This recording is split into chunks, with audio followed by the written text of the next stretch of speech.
The buckskin gelding picked its way down the narrow mountain trail with the sure-footed confidence of an animal that had made this journey 100 times before.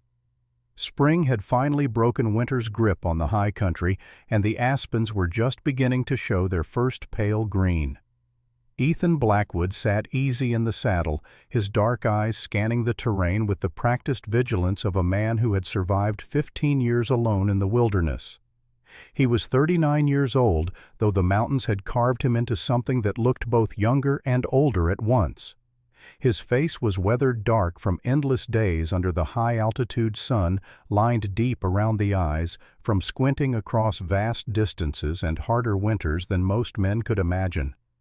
His beard, trimmed close against his jaw, showed threads of silver that hadn't been there even 2 years ago. Dark hair hung past his collar, tied back with a strip of leather to keep it from his face while he worked. The weight of his Hawken rifle rested familiar in its saddle scabbard. The big knife at his belt had been his constant companion since he'd come west at 24, running from a wound that had never quite healed. His buckskin trousers bore the stains and patches of hard use. His wool shirt, faded to the color of creek water over stone, had been washed and mended so many times the original color was anyone's guess. This was the uniform of a man who lived by his hands and his wits, who answered to no one but the mountains and the seasons. Below him the valley opened up gradually, revealing the scattered evidence of human habitation in this wild country. Smoke rose from a few distant cabins. The trail widened where wagon ruts had worn twin paths through the grass. This was the edge of civilization, such as it existed in Wyoming Territory in the spring of 1857, where the beaver market had collapsed and the wagon trains were finding new routes, and a man could still carve out an empire if he was tough enough and smart enough and willing to pay the price in solitude. Ethan had paid that price. 15 years he had lived alone in the high country, building his operation from nothing. Trap lines that stretched from the Tetons all the way to South Pass. Trading relationships with the Crow and Shoshone that were built on mutual respect and fair dealing. Money in the bank at Fort Bridger, more than most men in the territory could claim. A cabin he had built with his own hands, solid and weatherproof, positioned in a high meadow that gave him everything he needed to survive and thrive. But as he rode down from the mountains this April morning, Ethan carried with him a realization that had been growing all through the long winter. An empire was worthless if there was no one to pass it to. Money in the bank meant nothing if it died with him. The cabin would stand empty when he was gone, and all the work, all the years, all the careful building would dissolve like snow in spring runoff. He needed a partner. Not for romance or companionship or any of the soft reasons men usually sought wives. He needed someone practical, someone who could work beside him, who could run the operation when he was gone for weeks checking distant trap lines, who could preserve meat and maintain supplies and keep accurate accounts. Someone tough enough to survive the isolation and the winters and the endless hard work that was the price of this life. He had tried love once. Catherine Morrison, the minister's daughter back in Pennsylvania, with her refined manners and her pretty face and her dreams of a respectable life. She had looked at him and seen something worth saving, some rough potential that could be civilized and smoothed down and made presentable. 3 days before their wedding, she had run off with a cavalry lieutenant heading west, leaving him a note that he could still recite from memory 15 years later. "You are too hard, Ethan, too cold. All wilderness and no civilization. I need a life, not just survival." The note had frozen something in him that he had thought might never thaw. He had sold everything he owned, bought a horse and a rifle, and headed west with nothing but a bitter determination to prove that he could do more than just survive. He could thrive. He could build something that mattered, something that would last. And he had. But now, at 39, with his body still strong but showing the first signs of the wear that comes to all men who live hard, he understood what Catherine's note had failed to mention. A man could build an empire in the wilderness, but if he died alone, the wilderness would swallow it whole as if it had never existed. The Hartwell trading post came into view as Ethan rounded the last bend in the trail. He had been here before, of course. Duncan Hartwell had run a good operation back when the beaver market was strong fare in his dealings and sharp in his trading. But Duncan had been dead 3 winters now, frozen to death in a blizzard after a night of whiskey, and the widow Margaret had been trying to hold things together ever since. The place showed the strain. The roof sagged in places. The porch tilted where a support beam had rotted through. The whole operation had the look of something slowly surrendering to entropy. Ethan knew the situation. Everyone in the territory knew it. The widow had debts Duncan had left behind, and the beaver market had collapsed, and the wagon trains were taking newer routes. She had maybe 6 months, maybe a year, if winter was mild, before she would lose everything. Her only real asset, her only hope of salvaging anything from the wreckage, was marrying off one of her daughters to a man with means. She had 2 daughters, he had heard. One was supposed to be quite beautiful, the kind of beauty that could turn a man's head and make him forget practical considerations. The other was older, plain, useful around the place. The widow would naturally push. The pretty one would position her for maximum effect, would do everything in her considerable power to secure a good match. But Ethan Blackwood had not survived 15 years in the mountains by being easily distracted by surface appearances. He had learned to look past the obvious to what was real. A pretty pelt meant nothing if the animal had been sick or the fur damaged. A clear stream could hide treacherous currents beneath. A sunny day could turn to white-out blizzard in the space of an hour. He needed someone who would last, someone who would work, someone who understood that survival in this country required more than charm and a pretty face. He had made his decision before he ever rode into the clearing. Now he just needed to see if his instincts were right. The main room of the trading post smelled of old smoke and cured meat, and the musty scent of furs that had hung too long without selling. Margaret Hartwell appeared from the back room when Ethan pushed through the door, her face lighting with a hope so desperate it was almost painful to see. She was perhaps 50, worn thin by hard work, and harder times her gray dress as faded as the stock on her shelves. "Mr. Blackwood," she said, her voice carrying the forced brightness of someone trying to pretend everything was fine when it clearly was not. "This is an unexpected pleasure. What brings you down from the high country?" Ethan removed his hat, holding it in his hands with the kind of respect his mother had beaten into him as a child, back when she was still alive, and he was still young enough to believe the world was a fundamentally fair place. "Ma'am," he said, his voice carrying the rough edges of a man who spent more time talking to horses and mountains than people. "I was hoping we might talk, about a matter of some importance." The hope in her eyes sharpened into something more focused, more calculating.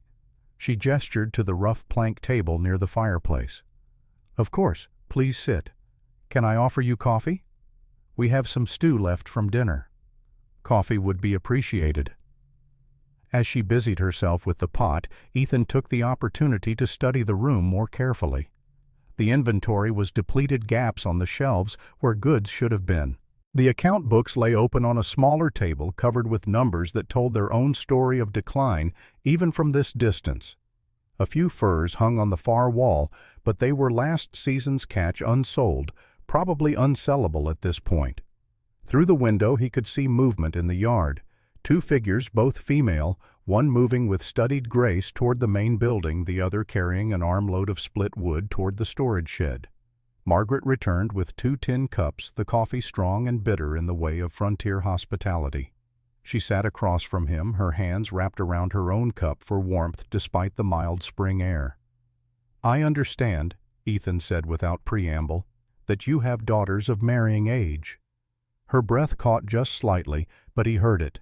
This was the conversation she had been hoping for, praying for, probably planning for in the dark hours of sleepless nights when she counted her dwindling assets and rising debts.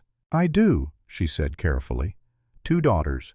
Rose is 22, accomplished in all the feminine arts.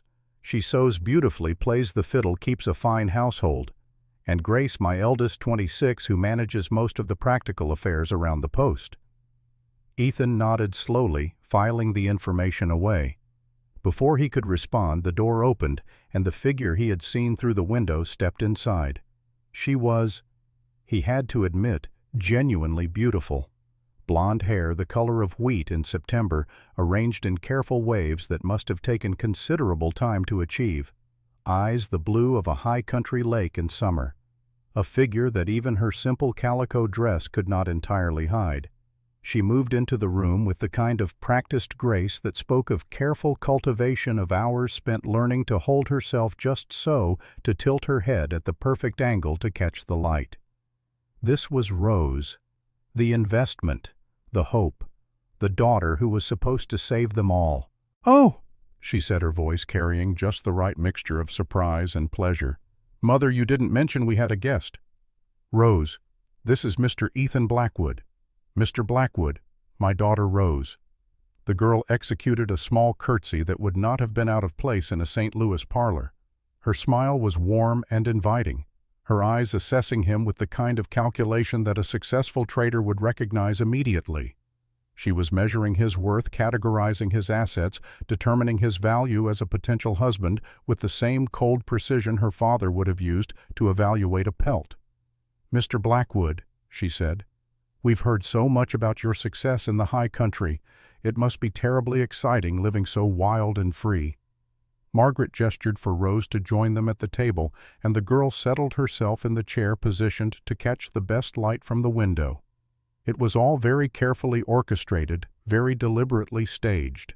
Ethan recognized it for what it was, because he had spent 15 years watching animals try to attract mates, and humans were not so different when you stripped away the veneer of civilization.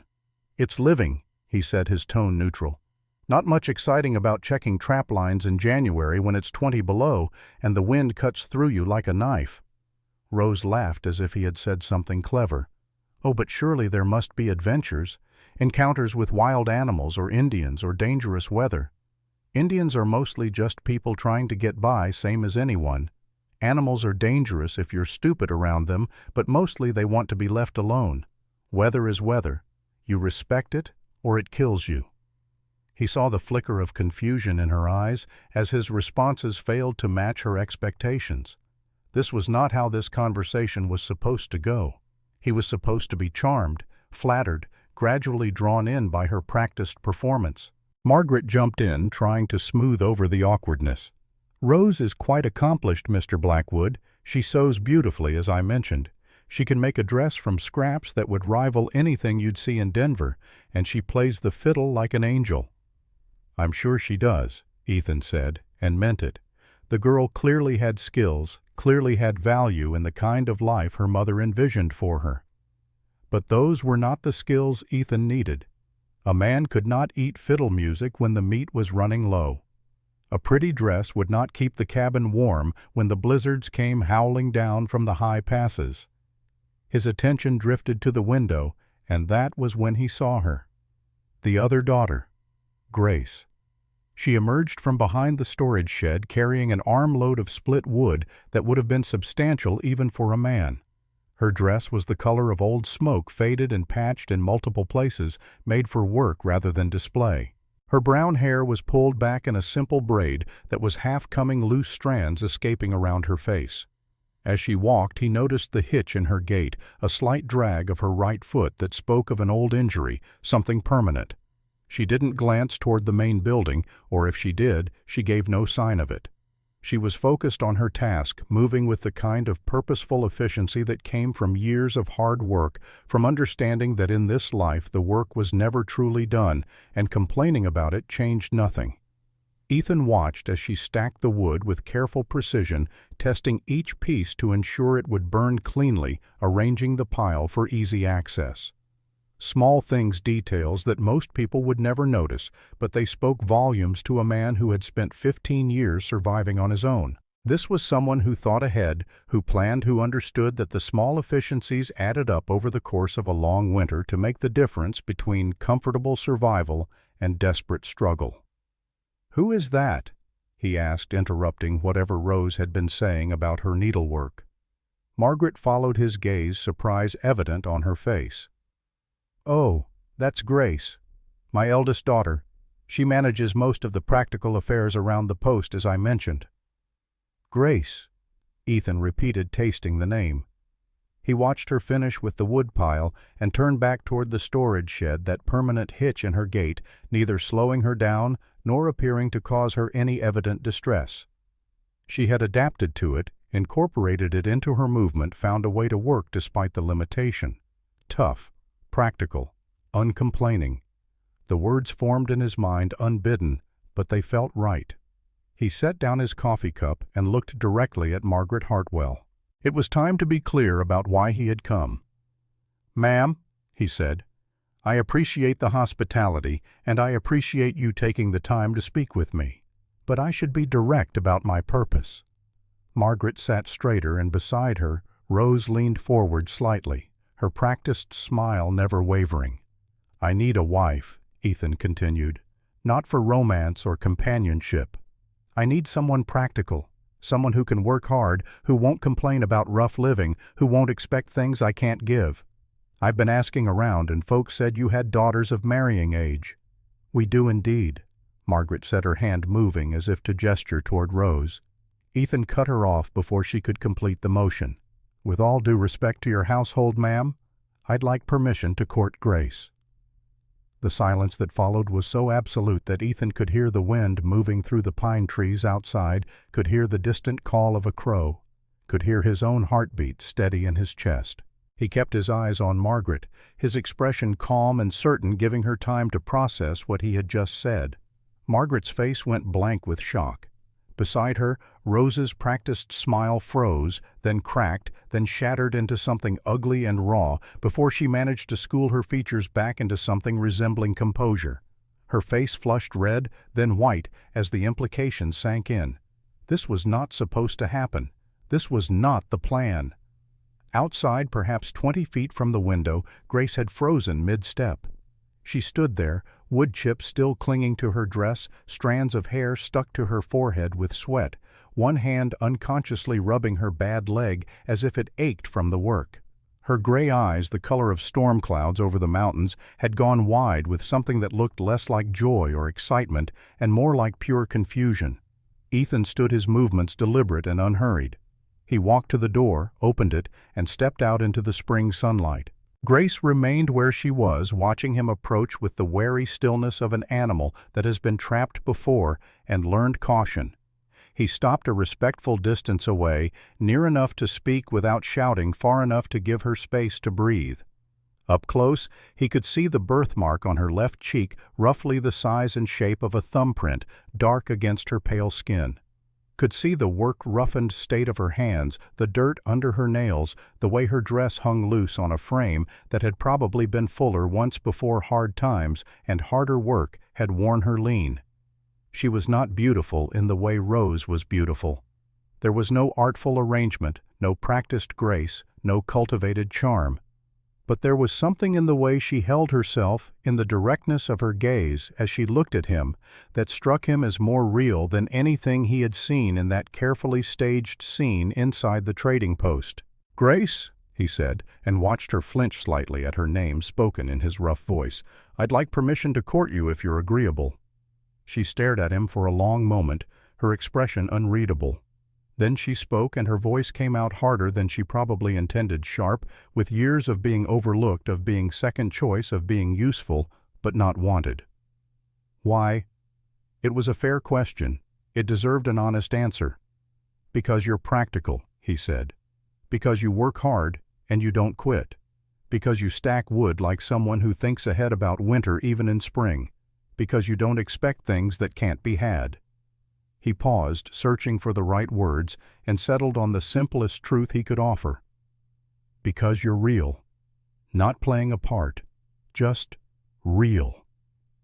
Grace continued to stare at him, and he could see her mind working behind those gray eyes, turning over his words, examining them for hidden traps or false promises. Around them the world seemed to hold its breath. A breeze moved through the cottonwood trees. Somewhere in the distance the crow called again. "I'm not pretty," she said finally, her voice flat and factual. "I limp. I've got this mark on my face. I'm 26 years old and nobody's wanted me yet. If you're looking for something I can't give you, you should say so now." "I'm not looking for pretty," Ethan said, and meant it with every fiber of his being. "I'm looking for someone who won't break when the snow is 10 feet deep and the meat is running low. Someone who knows the difference between surviving and just existing. Someone who can work beside me, who can run things when I'm gone for weeks, checking distant trap lines. I need a partner, Grace, someone tough enough to build something that lasts." He held her gaze, letting her see the truth in his face. "Is that you?" She lifted her chin slightly, and something shifted in her expression. Not hope exactly, but something like recognition, like she was seeing him clearly for the first time, and what she saw matched what he was saying. "Yes," she said, her voice stronger now. "That's me." Ethan turned back toward the trading post where Margaret stood in the doorway, her face still showing shock and confusion, and Rose stood beside her rigid with barely controlled fury. "Ma'am," he called across the yard, "do I have your permission?" Margaret looked like someone had struck her with a board. This was not how it was supposed to work. Rose was the prize, the investment, the daughter who would save them all. Grace was just useful, just practical, just someone to keep things running until Rose made her advantageous match. But Margaret was also a practical woman who understood the brutal mathematics of their situation. Ethan Blackwood was established, successful, exactly the kind of man who could provide security in this hard country. He had money. He had property. He had a reputation for honesty and hard work. And for reasons she could not begin to fathom, he wanted Grace. Refusing him would be foolish. Arguing with him would be pointless. The choice, inexplicable as it might be, was clear. "I do," she said, her voice barely carrying across the yard. "I give my permission, if Grace is willing." Ethan looked back at Grace, his expression patient and serious, giving her the time and space to make her own choice, without pressure, without manipulation, without any of the games that had been played with Catherine Morrison 15 years ago in Pennsylvania. Grace's hands were shaking slightly. She clasped them together to steady them, and Ethan noticed but did not comment. This was a woman who had learned early to hide weakness, to soldier through pain and exhaustion and disappointment without complaint. But right now, standing in the spring sunlight with wood chips in her hair and dirt on her dress, she was allowing herself to show uncertainty, to admit that this moment was too big to face with perfect composure. "Yes," she said again, loud enough for her mother to hear. "I'm willing." Something shifted in Ethan's chest, a warmth he had not felt in 15 years, since before Catherine's note had frozen him solid. This was not love, could not be love this quickly, but it was something. Relief, perhaps, or satisfaction at having made a sound tactical decision, or maybe just the simple pleasure of having a plan begin to come together. "Good," he said. "I need to check my lines, but I'll be back in 3 days. We can talk more then." He mounted his buckskin in one smooth motion, gave Grace one more long look that she returned with that same direct gray gaze, and then wheeled the horse and rode out of the clearing. Behind him, 3 women stood in various states of shock and fury and confusion, the afternoon sunlight slanting long across the mountain valley, the future suddenly uncertain in ways none of them had anticipated that morning. Ethan rode north back toward the high country and allowed himself the smallest smile.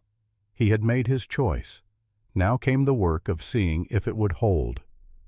3 days later, exactly when he said he would return, Ethan Blackwood rode back into the clearing at the Hartwell trading post. But this time he did not stop at the main building. Instead, he guided his horse around to the back, where he could see Grace working in the small herb garden she had carved out of the rocky soil. She heard the horse and looked up, her hand stilling on the weeds she had been pulling. For a moment, neither of them spoke. Then Ethan dismounted with his usual economical grace and stood there, hat in his hands, looking at her with those dark, unreadable eyes. "Need to talk," he said by way of greeting. "Somewhere private." Grace stood brushing dirt from her hands and nodded. She led him down to the creek that ran along the eastern edge of the property, out of sight and earshot of the main buildings. The water ran high and fast with snowmelt, dangerous if you were careless, beautiful if you respected it for what it was. They stood on the bank, and for a long moment neither spoke. A small gray bird, a dipper, worked the rocks near the far bank, dunking beneath the surface and popping back up with mechanical regularity, going about its business with complete disregard for the 2 humans nearby. Finally, Ethan broke the silence. "I don't deal in pretty words or false promises." He said, his voice rough but steady. So I'm going to lay this out plain and you can decide if it's something you can live with." "Please do." Grace set her eyes on the rushing water rather than on him. "I live rough. The cabin is one room, maybe 14 feet by 16, no neighbors for 20 miles in any direction. Winters are hard up there, harder than down here in the valley. Summers are short. The work is endless, and most of it is heavy. I'm gone sometimes for weeks at a time running the distant trap lines, checking the sets, trading with the Shoshone and Crow. It's lonely, and it's dangerous.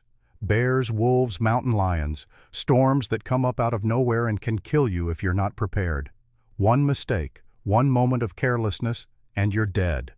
He paused, making sure she was hearing him, really hearing him, and not just the romanticized version of frontier life that existed in people's imaginations. "I understand," Grace said quietly. "I don't think you do," Ethan said, and his voice was harder now, more urgent. "I'm not offering you comfort.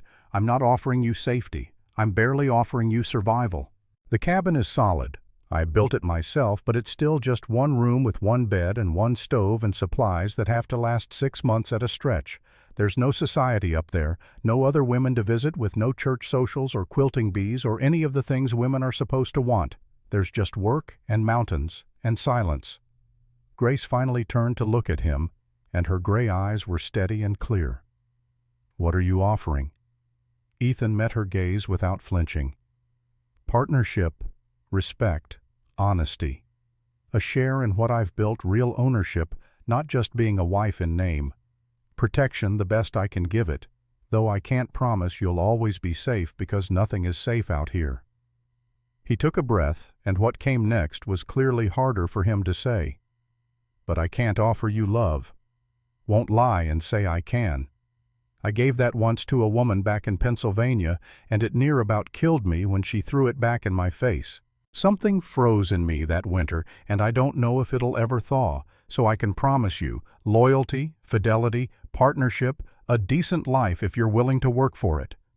But I can't promise you tender feelings or sweet words or whatever it is women dream about when they're young."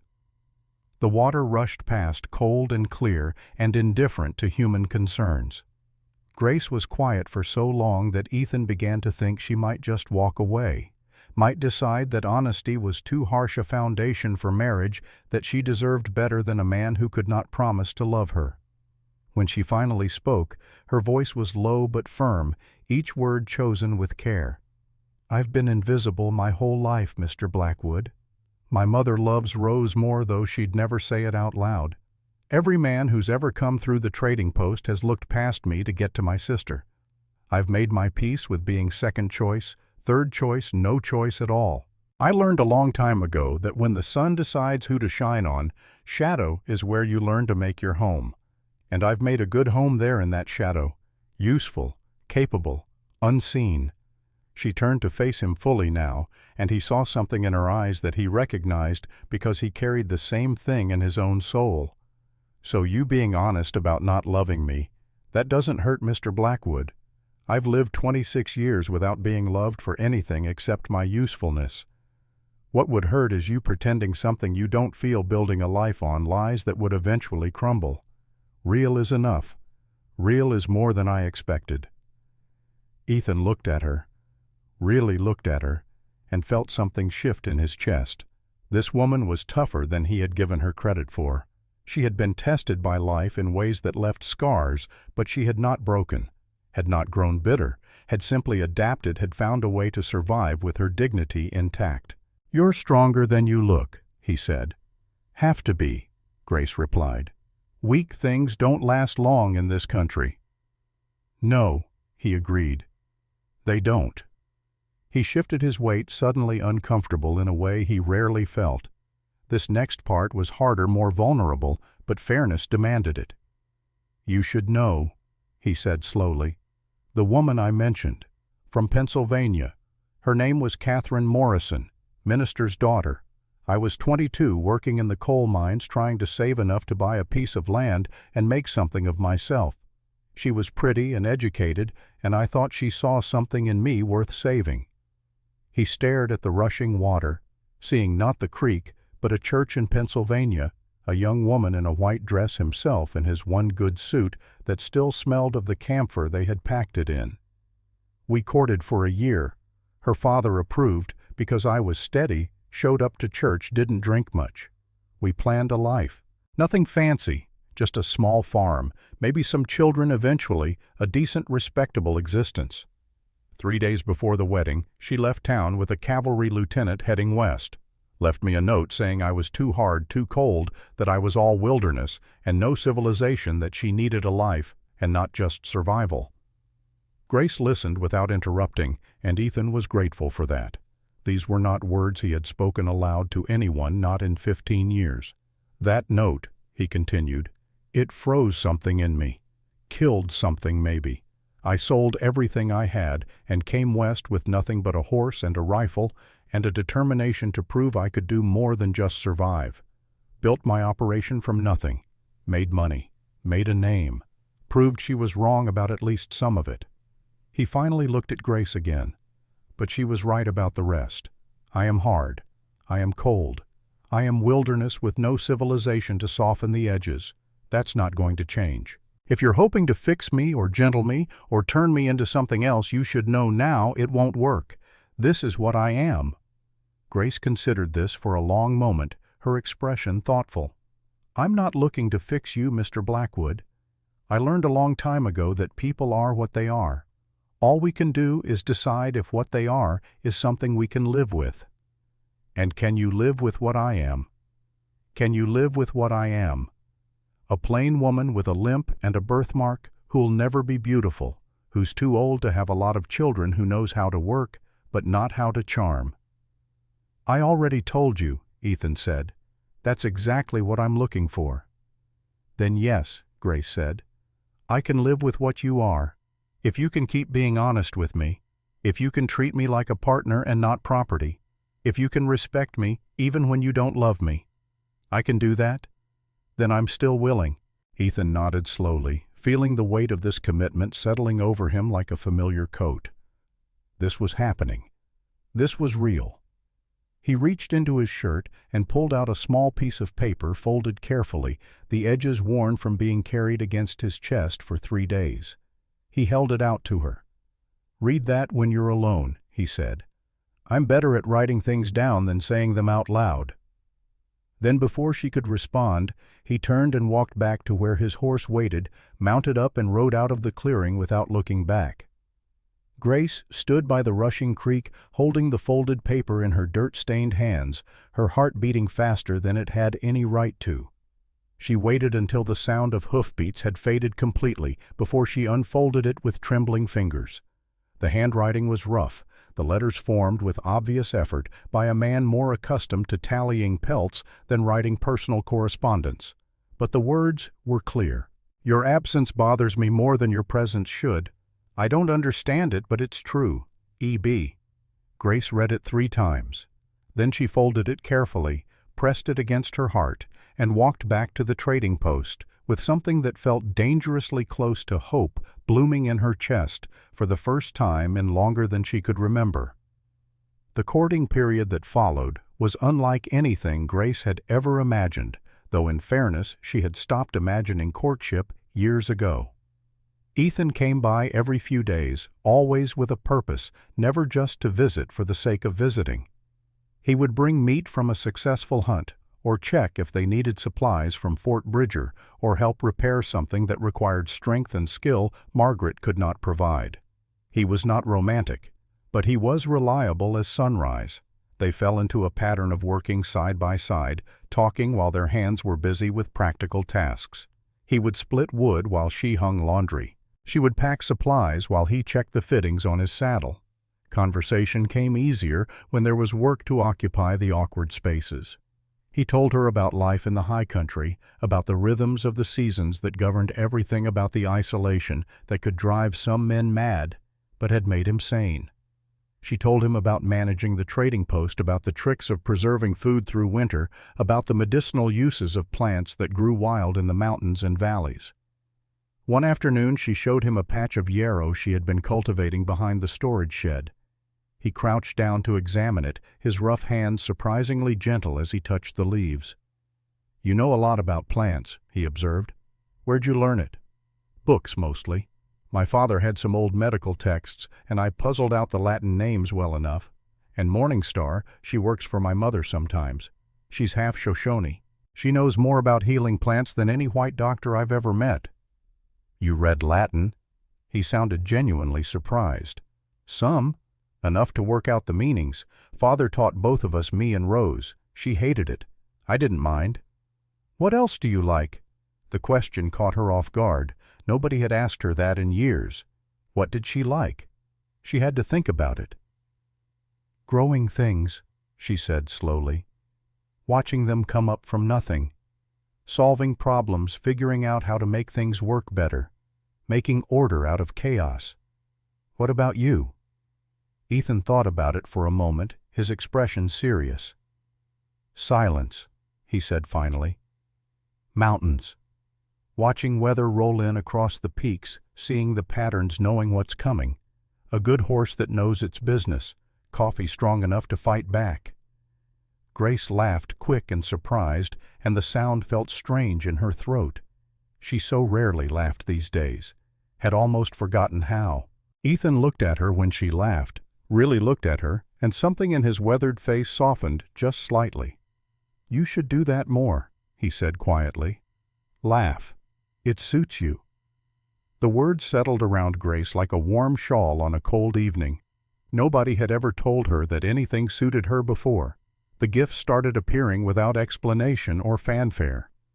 A doeskin pouch with her initials burned into the leather, soft and beautifully made. A small knife with a wickedly sharp edge, perfect for the detailed work of harvesting herbs. A length of red ribbon, the first truly pretty thing anyone had given her in years. Ethan never mentioned these gifts, never made a show of giving them. They would simply appear where she would find them, small acknowledgments that he was thinking of her even when he was away in the mountains. Grace responded in kind, leaving things in his camp when she knew he would return there before coming to the trading post. Fresh bread still warm from the oven, socks she had knit in the evenings. His torn shirt mended so carefully that you could barely see where the fabric had been damaged. They were building something slowly and deliberately, like birds building a nest one twig at a time. Not love, perhaps, or at least nothing that either of them would have called love. But something real, something solid, something that felt like it might last. Rose watched it all with mounting fury that she barely managed to contain.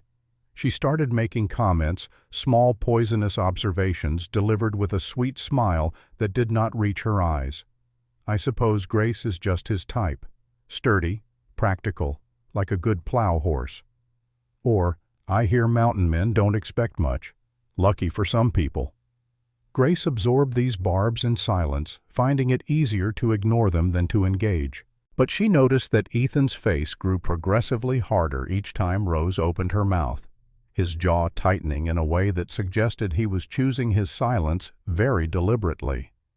The breaking point came one evening after supper. Ethan had stayed late to help Margaret sort through Duncan's old account books, trying to make sense of the debts and assets. Rose sat by the fire, ostensibly working on some needlework, but her attention was focused entirely on Ethan. "Tell me, Mr. Blackwood," she said, her voice carrying that familiar sweetness that Grace had learned to recognize as danger. "What is it exactly that draws a man to someone so very practical? I've always wondered. Surely you must want something more in life? Something beautiful to come home to, rather than just useful." The room went very quiet. Grace's hands stilled on the beans she had been shelling for tomorrow's meal.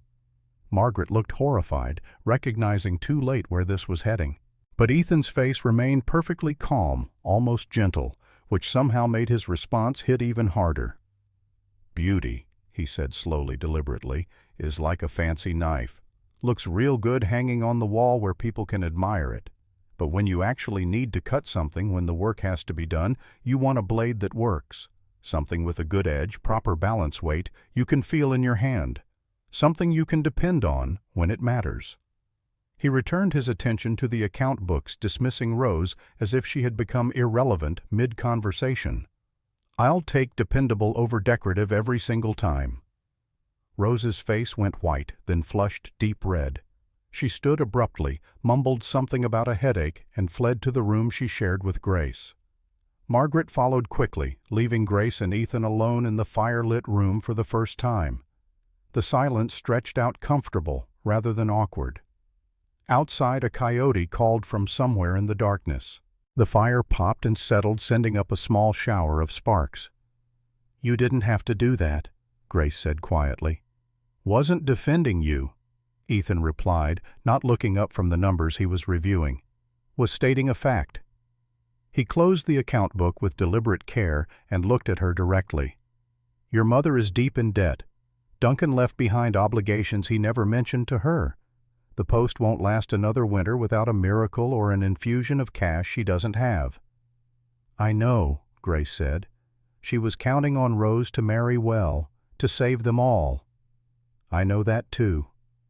And now she's wondering if letting you marry me instead was a mistake. If she should have refused my suit and held out for someone who would take Rose off her hands." Grace met his eyes across the rough table. "Did she make a mistake?" "Won't know until we try," Ethan said. "But I know what I need, and I know what I saw in you from the start. Whether that's enough to build a life on, that's what we're going to find out."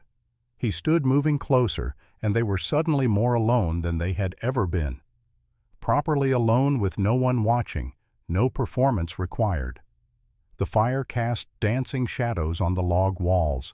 The spring night pressed against the windows. "Grace," he said, and there was something in the way he spoke her name that made her breath catch slightly. "I need you to understand something." "What?" "This thing between us. Whatever it is, it's not going to be poetry and flowers and sweet words whispered in the dark. That's not who I am. But it will be real. I swear that to you. No lies, no false promises, no pretty words that don't mean anything. Just real."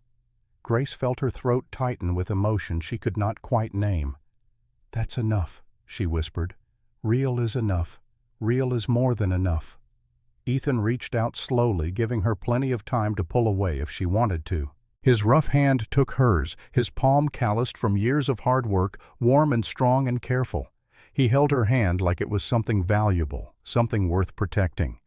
They stood there in the firelight, neither speaking, just holding hands, and it felt like a promise neither of them knew quite how to name.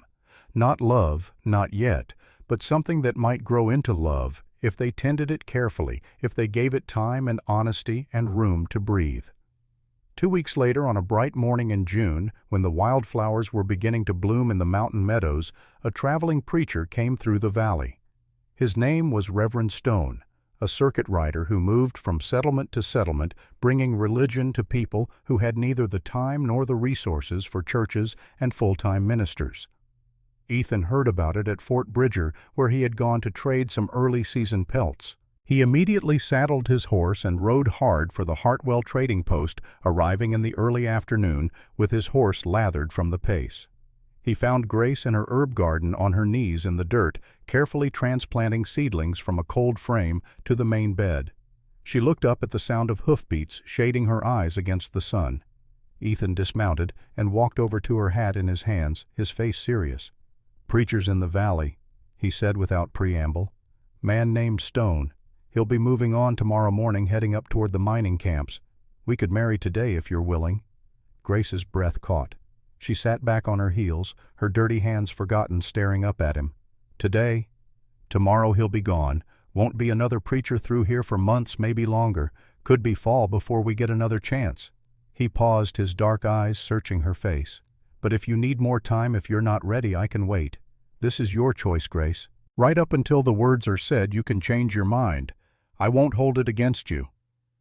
Grace looked at him, this hard man who was offering her a harder life, who could not promise love, but swore to honesty, who had chosen her over beauty, who stood now giving her one final chance to refuse. "I won't change my mind," she said, her voice steady despite the hammering of her heart. "How do you know?" She rose to her feet, brushing dirt from her dress in a futile gesture. "Because for the first time in my life, someone is offering me something real, something honest. Something that doesn't require me to be anything other than what I am. I'm not fool enough to walk away from that." Something flickered in Ethan's face, some emotion too quick and complex to name.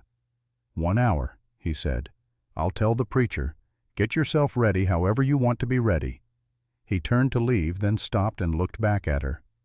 "Thank you," he said quietly, "for saying yes, for taking the chance." Then he was gone, striding back to his horse with that economical grace she had come to recognize, leaving Grace standing in her herb garden with dirt under her nails and tears pricking her eyes and a future opening up before her like the vast Wyoming sky. The ceremony happened less than 2 hours later under the big cottonwood tree with perhaps 10 people gathered to witness. Reverend Stone was a lean man, weathered as old leather, with a Bible held together by faith and rawhide laces. He performed weddings and baptisms and funerals all across the territory, and he had long since learned to keep the ceremonies brief because frontier people had work waiting. Margaret stood at the front, her face tight and pale, looking like someone who had made a gamble and was not yet sure if she had won or lost. Rose stood apart, dressed in black, as if attending a funeral rather than a wedding, her face a mask of barely controlled fury. A few trappers who had heard the news and came down out of curiosity stood in back, and Morning Star appeared from nowhere, standing quietly at the edge of the gathering, bearing witness to something she seemed to understand better than the white folks present. Grace wore her best dress, which was not saying much, gray cotton, clean and pressed, with her mother's old shawl around her shoulders because the ceremony required something traditional. Her hair was braided and pinned up neat. That was the extent of her wedding preparation, and it felt right, somehow felt honest. Ethan wore buckskins and a shirt that looked newer than his usual work clothes, his beard freshly trimmed, his hat in his hands. This was his version of dressed up, and it was enough. Reverend Stone spoke the ancient words quickly used to frontier ceremonies where time was precious and sentiment a luxury few could afford. "Dearly beloved, we are gathered here in the sight of God and these witnesses to join this man and this woman in holy matrimony, which is an honorable estate instituted by God." The familiar liturgy rolled over them like water over stones. Grace heard the words but did not really listen. She was too aware of Ethan standing beside her, solid and real, his presence changing the air around her. "Do you, Ethan Blackwood, take this woman to be your lawfully wedded wife, to have and to hold from this day forward, for better or worse, for richer or poorer, in sickness and in health, till death do you part?" "I do." His voice was steady, carrying no hesitation, no doubt. He meant it with every fiber of his being. "And do you, Grace Hartwell, take this man to be your lawfully wedded husband, to have and to hold from this day forward, for better or worse, for richer or poorer, in sickness and in health, till death do you part?" Grace looked at Ethan, then really looked at him.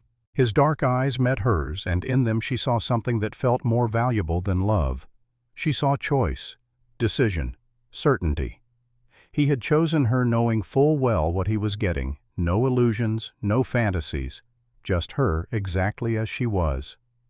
"I do," she said, and meant it with everything she had. "By the power vested in me by God in the territory of Wyoming, I now pronounce you man and wife. What God has joined together, let no man put asunder." Reverend Stone looked at Ethan. "You may kiss your bride."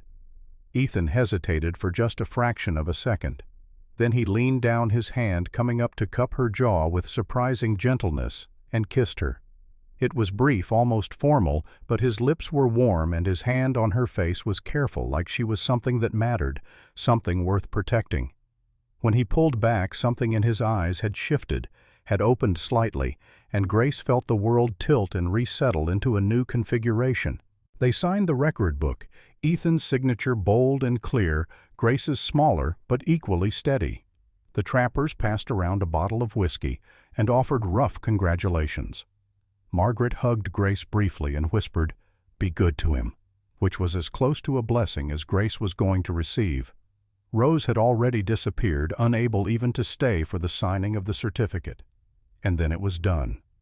Grace Hartwell had become Grace Blackwood, wife to a mountain man bound to a life she could barely imagine, and a man she barely knew. The enormity of it should have terrified her. Instead, she felt oddly calm, like she had been holding her breath for 26 years and could finally exhale. Ethan brought the packhorse around already loaded with her few belongings. Her trunk with her dresses, her books, her herbs. Not much to show for 26 years of life, but it was hers, and that was enough. He helped her mount the sturdy paint mare he had brought for her, his hands steadying her when her bad leg made the mounting awkward. He did not comment on the weakness, did not draw attention to it, just helped matter-of-factly, and then swung onto his buckskin gelding with practiced ease. They rode north, leaving the trading post and everything Grace had ever known behind her. Her mother stood on the porch watching them go. Morning Star raised one hand in silent farewell. The post itself, sagging and tired already, seemed to be fading into memory, becoming something that belonged to her past rather than her future. Grace did not look back. Whatever lay ahead in those mountains, whatever challenges waited in the high country, whatever this marriage would become, she was riding toward it with her eyes open and her spine straight. She had made her choice.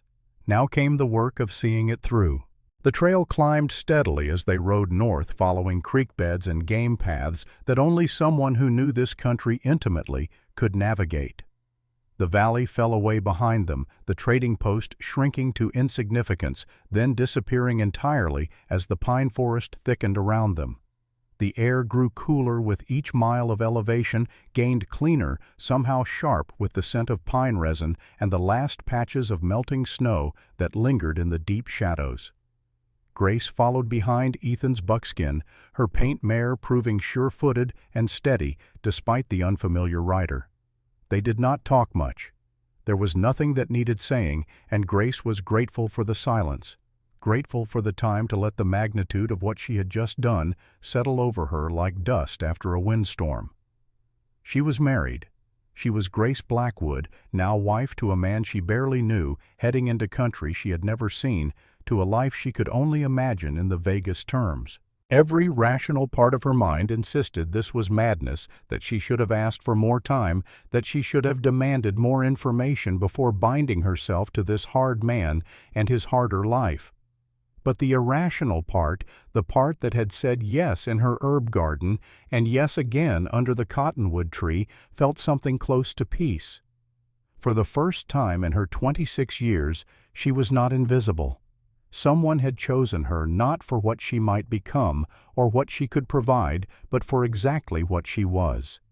There was freedom in that, terrifying and exhilarating in equal measure. They rode for 3 hours, the sun tracking across the western sky, shadows lengthening across the trail. Ethan led without hesitation, every turn seemingly committed to memory, a map written in his bones after 15 years of traversing these paths. Finally, as the light began to take on the golden quality of late afternoon, they came around a bend and the landscape opened up before them. A high meadow, perhaps 5 acres of grass, surrounded by dense timber, stretched out like a secret pocket carved into the mountains. A creek ran clear and cold along the eastern edge, the water singing over smooth stones, probably fed by snowmelt from higher elevations. The meadow grass was just beginning to green up with spring growth, and wildflowers dotted the edges where the sun reached longest. The cabin sat in the center of the meadow, backed against the tree line for wind protection. It was exactly as Ethan had described it. One room built from squared pine logs that had weathered to a silvery gray, chinked tight with mud and moss. A stone chimney rose from one end, already sending up a thin thread of smoke. The roof was shake shingles, weathered but intact, shedding water rather than collecting it. One real glass window caught the afternoon light, a luxury this far from civilization. The door was made of thick planks that looked like they could withstand anything short of a determined bear. A covered porch stretched across the front, just deep enough to keep the rain and snow off. Behind the main cabin, Grace could see a lean-to for horses, a small smokehouse, what looked like a root cellar dug into the hillside. Furs hung stretched on frames, drying in the mountain air. Tools hung on wall pegs under the porch roof. Everything organized with the kind of precision that spoke of a man who lived alone and liked order. Ethan dismounted and stood watching her, waiting to see her reaction. Grace took her time, surveying what would now be her home with the same careful attention she had given to every important decision in her life. This was more than she had expected. She had imagined something cruder, more temporary. But this was substantial, built to last, the kind of structure a man raised when he intended to stay. "It's more than I expected," she said honestly. "It's not much," Ethan replied, moving to help her dismount. His hands were steady on her waist as she swung her bad leg over, catching her weight when the leg threatened to buckle after hours in the saddle. "But it's mine. Ours now." The word ours hung in the air between them, strange and new, and weighted with implications neither of them was quite ready to examine. He led the horses to the lean-to, showing her without words how things were organized, where the tack went, how the feed was stored. Grace followed, absorbing the information, filing it away in the same mental catalog where she kept everything else that might prove useful. The horses settled with obvious familiarity, and Ethan gave them each a measure of grain before leading Grace to the cabin itself. The interior was dim until he lit a lamp, and then it emerged from shadow with surprising warmth. One room as promised, but well organized, and clearly the home of someone who took pride in maintaining order. The bed was built into the far corner, substantial and wide, covered with buffalo robes and wool blankets that looked thick and warm. A table and 2 chairs sat near the fireplace, positioned to catch both heat and light. Shelves lined the walls holding supplies, tools, a surprising number of books. A trunk sat at the foot of the bed, wooden pegs for hanging clothes. The fireplace itself was well built, with a good crane for hanging pots and what looked like a bread oven built into the stonework. Everything was clean. Everything was in its place. This was not the chaotic bachelor quarters she might have expected, but rather the home of a man who understood that survival in this environment required discipline and attention to detail. "I'll show you where everything is," Ethan said, moving through the space with economical grace. "How things are organized. We can change whatever doesn't work for you, but this is what I've settled on over the years." He took her through the systems he had developed, where the root vegetables were stored in the cellar, how the meat was preserved in the smokehouse, which herbs and medicines he kept on hand and where, the spare ammunition, the emergency supplies in case of injury or unexpected weather. Everything had its place. Everything had its reason. Grace listened and observed and asked occasional questions, and Ethan answered with a directness she appreciated. There was no condescension in his explanations, no assumption that she would not understand or would not care about the technical details. He was treating her as a partner, as someone who needed to know these things to function effectively, and it was exactly what she had hoped for. When the tour was complete, they stood in the center of the single room and faced the reality that had been implicit all day, but was now unavoidable. The bed, the night ahead. The marriage that was now legally and morally binding but had not yet been physically consummated. Ethan cleared his throat, clearly uncomfortable, in a way he had not been uncomfortable explaining trapline routes or ammunition storage. "That's the bed," he said, stating the obvious, because sometimes the obvious needed to be acknowledged before you could move past it. "I can sleep on the floor if you'd rather, or outside.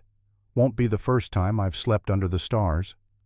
Grace cut him off before he could continue building an excuse. "We're married. Pretending otherwise is foolish."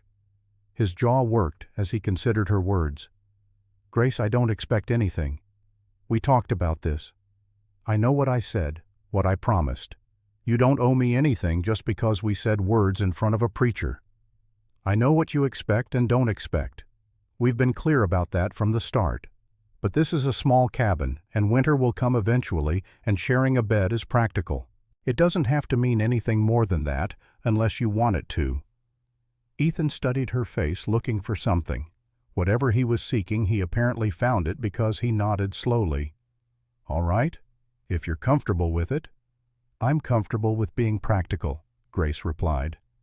The corner of Ethan's mouth twitched in what might have been the beginning of a smile.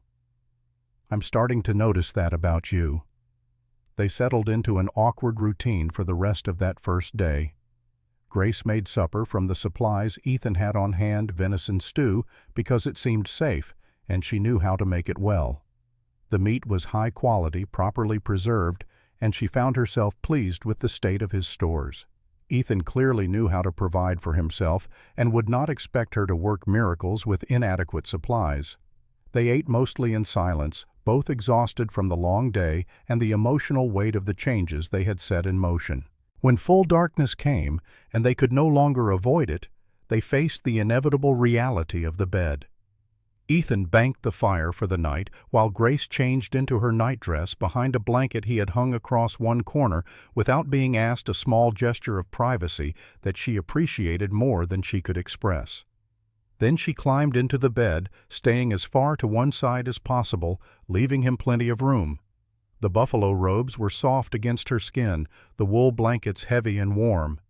The bed itself was more comfortable than what she had slept on at the trading post, the mattress thick with what felt like good quality ticking, stuffed with something that gave without being too soft. Ethan extinguished the lamp, and she heard him moving in the darkness, the rustle of clothes being removed, boots being set aside. Then the bed shifted as he climbed in from the far side, and suddenly they were lying there in the mountain darkness, with perhaps a foot of space between them, both rigid as fence posts, both staring up at rafters they could not see. The silence stretched out, broken only by the occasional pop from the banked fire and the eternal sound of the creek outside. It was Grace who finally broke it. "Ethan." "Yes." "Thank you." "For what?" "For saying yes. For choosing me. For bringing me here. For not making this harder than it has to be." He was quiet for so long she thought he might not respond. When he finally spoke, his voice was rough with something that might have been emotion. "You're welcome. And thank you for taking the chance, for not expecting more than I can give, for being willing to build something real rather than holding out for pretty lies." "It makes sense to me," Grace said softly. "This arrangement, this partnership. It's more honest than most marriages I've seen." "Makes sense to me too," Ethan agreed. They lay there in the darkness, listening to the night sounds. The creek, the wind in the pines, an owl calling from somewhere close. Slowly, imperceptibly, they both began to relax, the stiffness leaving their bodies as exhaustion claimed what tension could not maintain. The space between them remained, but it no longer felt vast or unbridgeable. It felt more like a mutual respect for boundaries, a recognition that trust and comfort would come in their own time and could not be forced. Eventually, worn out by the long day and the emotional upheaval, they both slept. And if by morning they had shifted closer in their sleep, neither touching, but near enough to feel each other's warmth, neither of them mentioned it when they woke to the gray light of mountain dawn. The days that followed fell into a rhythm faster than Grace had expected. Ethan was up before dawn every morning, a habit formed by 15 years of solitary living and reinforced by the demands of running trap lines across 40 miles of mountain territory. Grace woke when he did, making coffee while he built up the fire, preparing something for him to eat before he headed out for the day's work. They would have breakfast together, not talking much, but settling into a comfortable pattern of shared morning routine. Then Ethan would head out sometimes for the full day, sometimes for multiple days when the distant trap lines needed checking.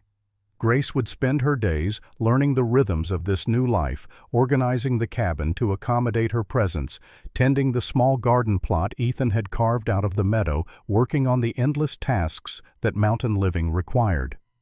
She discovered that she was good at this life in ways that surprised them both.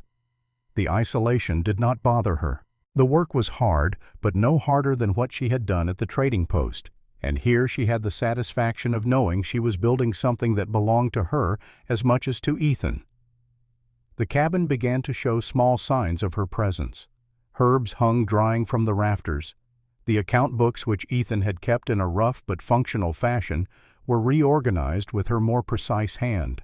Meals became more varied as she learned to work with the supplies and the wild foods available in the mountains. One evening, perhaps 3 weeks into their marriage, they sat together reviewing the accounts by lamplight.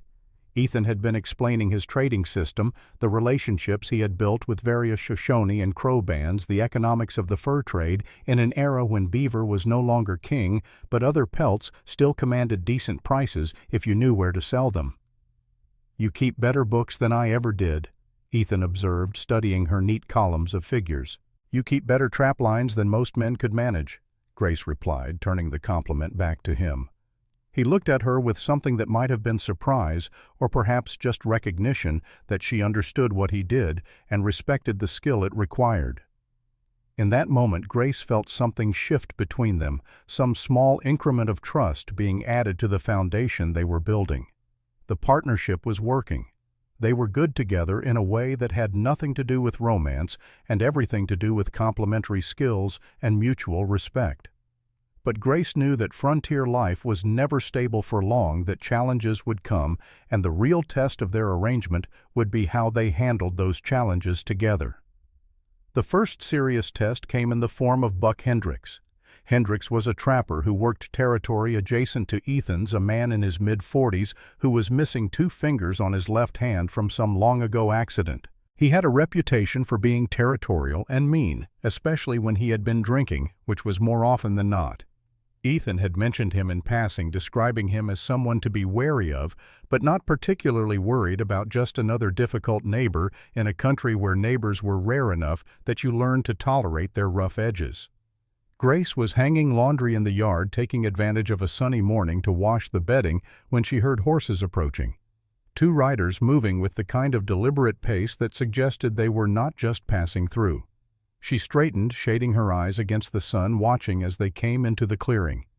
Ethan emerged from the lean-to where he had been working on some harness that needed repair. His posture changed when he saw who the visitors were, not quite tensing, but becoming more alert, more watchful. Buck Hendricks rode in the lead, his companion a younger man Grace did not recognize. "Blackwood," Hendricks called out without dismounting. His voice carried an edge that Grace recognized immediately as the prelude to trouble. "Need to talk to you about your trap lines." "Hendricks." Ethan acknowledged his tone, neutral but not welcoming. "What about them?" "Your eastern line, the one that runs along Beaver Creek. It's crossing onto my territory." Ethan's expression did not change, but Grace saw his jaw tighten slightly. "Creek's the boundary. Always has been. My lines are on my side, same as they've been for 10 years. You calling me a liar?" Hendricks's face flushed red, and Grace could smell the whiskey on him even from 15 feet away. "I'm saying you're mistaken. Or drunk. Possibly both." Hendrick's hand moved toward the knife at his belt, and the air suddenly crackled with the kind of tension that preceded violence. Grace moved without thinking, crossing to where the rifle leaned against the cabin wall, picking it up with the smooth economy of motion that her father had drilled into her years ago. She did not point it at anyone, just held it low and ready, her stance making it clear that she knew how to use it and would if necessary. "Mr. Hendricks," she said, her voice calm and steady, "my husband has told you where the lines are. Unless you have some kind of proof that contradicts his account, I think it's time for you to head home and sleep off whatever you've been drinking." Hendricks stared at her clearly, not accustomed to having women stand up to him, especially not women who held rifles with the kind of confidence that suggested they would actually pull the trigger if pushed. The younger man with him looked nervous, his horse dancing sideways as if sensing its rider's unease. For a long moment, nobody moved. Then Hendricks spat in the dirt, muttered something crude about women who did not know their place, and wheeled his horse around. He rode off without another word, but the look he shot back over his shoulder promised that this conversation was not finished. Grace stood holding the rifle until the sound of hoofbeats had faded completely. Then she lowered it, suddenly aware that her hands were shaking slightly, though whether from fear or the after-effects of adrenaline she could not have said. Ethan walked over to her, his eyes on her face rather than on the departing riders. "You know how to use that?" he asked quietly. "Father taught me. I'm better with a rifle than I am with people." Something that looked like pride flickered across Ethan's weathered face. "I'm starting to see that. Thank you for backing me. That's what partners do." It was the first time he had called them partners without qualification, without it being a question or a theoretical concept. He said it like a simple statement of fact, and Grace felt something warm bloom in her chest. "We are partners, aren't we?" she said. "Yeah," Ethan replied, taking the rifle from her gently. We are. The physical distance between them had been maintained carefully in the week since the wedding. They shared the bed but did not touch. They worked side by side but did not linger. It was as if they were both waiting for something, though neither could have said exactly what. 3 weeks later, that waiting ended abruptly when Grace fell ill. It started innocuously enough, a cough that would not quite clear a scratch in her throat that felt like she had inhaled too much smoke. Grace dismissed it at first, kept working through the discomfort. Frontier wives did not have the luxury of being sick. There was too much work to do, too many things that could not be postponed. But by the second day, the cough had deepened, and her throat burned with every swallow. By the third day, chills were racking her body, despite the summer heat, and her head felt stuffed with wool. Mountain fever was a constant threat in this country. It could be anything from bad water to tick disease to one of a dozen other ailments that had no names but could kill you just as efficiently as anything with proper medical terminology. Grace tried to hide it. She kept working, kept maintaining the routines, unwilling to admit weakness or become a burden. But on the afternoon of the third day, she went to the creek to fetch water, and her legs simply gave out halfway back to the cabin. The bucket spilled the water soaking into the mountain grass, and Grace found herself on her hands and knees shaking so hard she could not stand her vision swimming with fever. She did not hear Ethan approach. He must have been closer to the cabin than she thought, must have been heading back from checking the nearby trap line. Suddenly he was there, his hands on her shoulders, his voice rough with something that might have been fear. "Grace, how long?" She tried to answer, found her teeth chattering too hard to form words. He did not wait for a response. He simply scooped her up, one arm under her knees and one behind her back, and carried her toward the cabin. She was vaguely aware of how light she must feel to him, how easy it was for him to carry her the quarter-mile back, and some distant part of her mind filed that information away as evidence of just how strong he actually was under those worn buckskins. He laid her in the bed with surprising gentleness, his rough hand checking her forehead.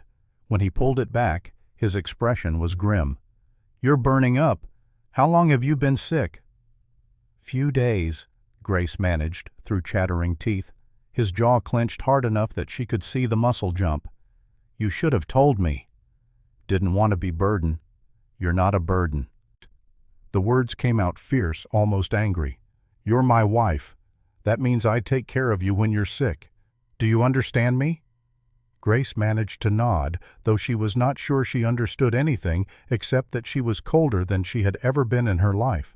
Despite the summer heat, and Ethan's face above her looked frightened in a way she would not have thought possible for a man like him.